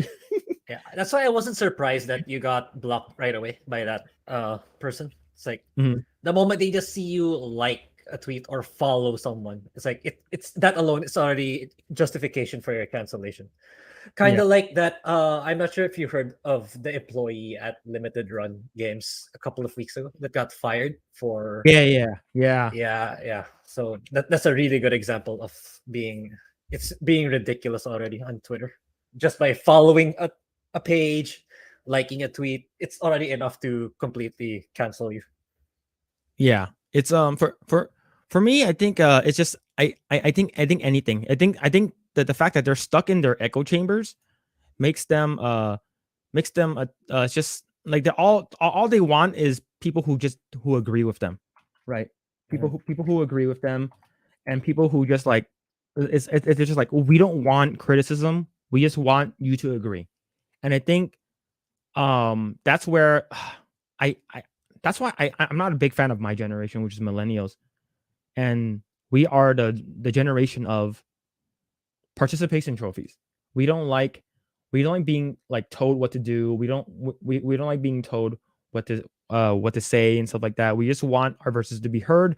So, but we don't want any like feedback. All we want is you to agree. And it's more like the Bambi thing, right? If you don't have anything you don't have anything nice to say, then don't say anything at all. So all we want is compliments, compliments, compliments. And I think that's what's bred a lot of these people in Hollywood, is because you can't say anything bad. Because if you do, you're sort of talking about their creativity, and all of a sudden it's this snowflake mentality, right? It's just like, Yeah. oh, you can't. If this is my safe space, this is and if you say stuff to me, and I'm just gonna crumble like a snowflake. Yeah, for sure. Yeah, it's definitely hard. It's definitely hard. Also outside the densest populated urban areas with already strict gun control, America is not having a problem with gun violence as compared to other countries. Yeah, it's the thing is that California has one of the most strictest gun control out of any state in the US. And 3 weeks ago, 3 shootings here in California. Yeah. It seems like that didn't work. And the thing is that Monterey Park, I used to frequent Monterey Park every other weekend, or every weekend, is because I lived a city away growing up. I would go there every weekend. It's not far. It's literally like a 2-minute drive to Monterey Park. So I know exactly where these dance studios were, where that guy shot. So like it hits a little closer to home. I know I know where it is, and all these people, Yeah, for sure. but the guns that he used was, I believe, is the Mac 10, which is a semi-auto version of it. So it's like a single. It's a semi-auto. I'm pretty, and the thing is registered to him, so he didn't get it illegally. He probably got it a long time ago, because this guy was like 73, so he got that gun a long time ago. The thing is that it was a domestic dispute between him and his wife. He took it out on the dance studio that his wife goes to all the time. Right, ends up killing about 10 people. Goes to another dance studio that was like literally 2 blocks away from my ex's house. Right, Good Samaritan tackles and wrestles the gun out of the guys, and then they tracked them and traced them, and that guy killed himself with a Tokarev, which is a Chinese made gun, or a Russian made gun. So all of these crazy gun places, a lot of these mass shootings, majority of the time, is happening in the most gun restricted areas. So that means gun control doesn't really work. Yeah. Right. The thing is it's that really more of a mental health thing, not really Yeah. the guns themselves. the thing is that it's easier for them to tackle this is because it's a physical item that they can take away. Yeah. Right? That's the reason why they want to do it. And what kind of irritates me even more is they blame video games for it too. A lot. Oh, that's the Gamergate shit's coming back, right? Because I believe they tried to do it. It's like, oh, it's all video games' fault. Oh, well, the thing is that it happened like once, right? Columbine was video games, and Columbine happened under the assault weapons ban that Joe Biden put out, which is the assault weapon ban of '94. Columbine, I think, happened in like '97 or '95 or something, the mid '90s, and happened under him. And it was the most. He said that one of the most restrictive gun bans I ever made. We should bring it back. And then Columbine happened under that. So clearly, your gun control stuff did not work. And New York is pretty gun anti-gun too. And the Buffalo shooting, the guy who filmed himself on Twitch, Buffalo's in New York. So that means that one of the most heavily gun controlled places, and he's still able to get that and kill stuff. So that like kill people, and it's hard to dissect this problem, but the answer is easy, right? But what do we do about it? It's like, well, it's a mental thing. It's but can we have every single American who apply for a gun do like a $400 mental psyche check? They wanted to do that, but I don't think that's going to go through because it's against our rights. The thing is that it's actually the only amendment that we have that says shall not be infringed is the Second Amendment, right? Just like what Dave Chappelle said. First Amendment is there for me to say whatever I want, right? And Second Amendment is there just in case the First Amendment does not go through. And the thing is that the First Amendment was there is for newspapers and for writers, and then it's like it's carried on from all the way from back in the 1700s all the way to today. So freedom of speech online, expression online, everything, newspaper, out in public, verbal, everything. But then they're saying, well, the Second Amendment when they wrote it, it's about muskets. So that means that it only applies to muskets. And well, here's the thing: if that's the case, then that should be applied to applied to the First Amendment too. Is because if the First Amendment is all about printing press, right? You cannot print stuff that's you should be able to print stuff about the government and not get in trouble for it. Then we should only apply that to print. We shouldn't apply that to everything. So it's just the government here is utter trash. The bluest states and the bluest cities have the toughest gun control laws with the highest gun shootings, and you cannot defend yourself or your family from gun violence by defending them with a firearm. Yeah, and the thing is that they're trying to remove guns from people's homes too. Like they're just like, oh, like it's like they're trying to do these red flag laws, and it's super terrible. Yeah. Real gun control is using two hands. Yeah. All right, let's go ahead and read this last one over here. I think about the people who live in the areas where cops just may not hear you in the county. Not be near. So if they're quite far away. Near, sorry. Yeah. Could you be 30 minutes if you just happen to need help? It's not the same lifestyle for rural people. Yeah. I believe that's where a lot of people in the beginning agreed with Bernie Sanders, is because he's from Vermont, and he says that a gun issue is more of a rural versus suburban versus like a city thing. Like he basically separated them, and then I think that's the reason why like people are like, ooh, okay, so he's okay with guns, and then of course he completely changed his mind once basically the DNC bought him out, and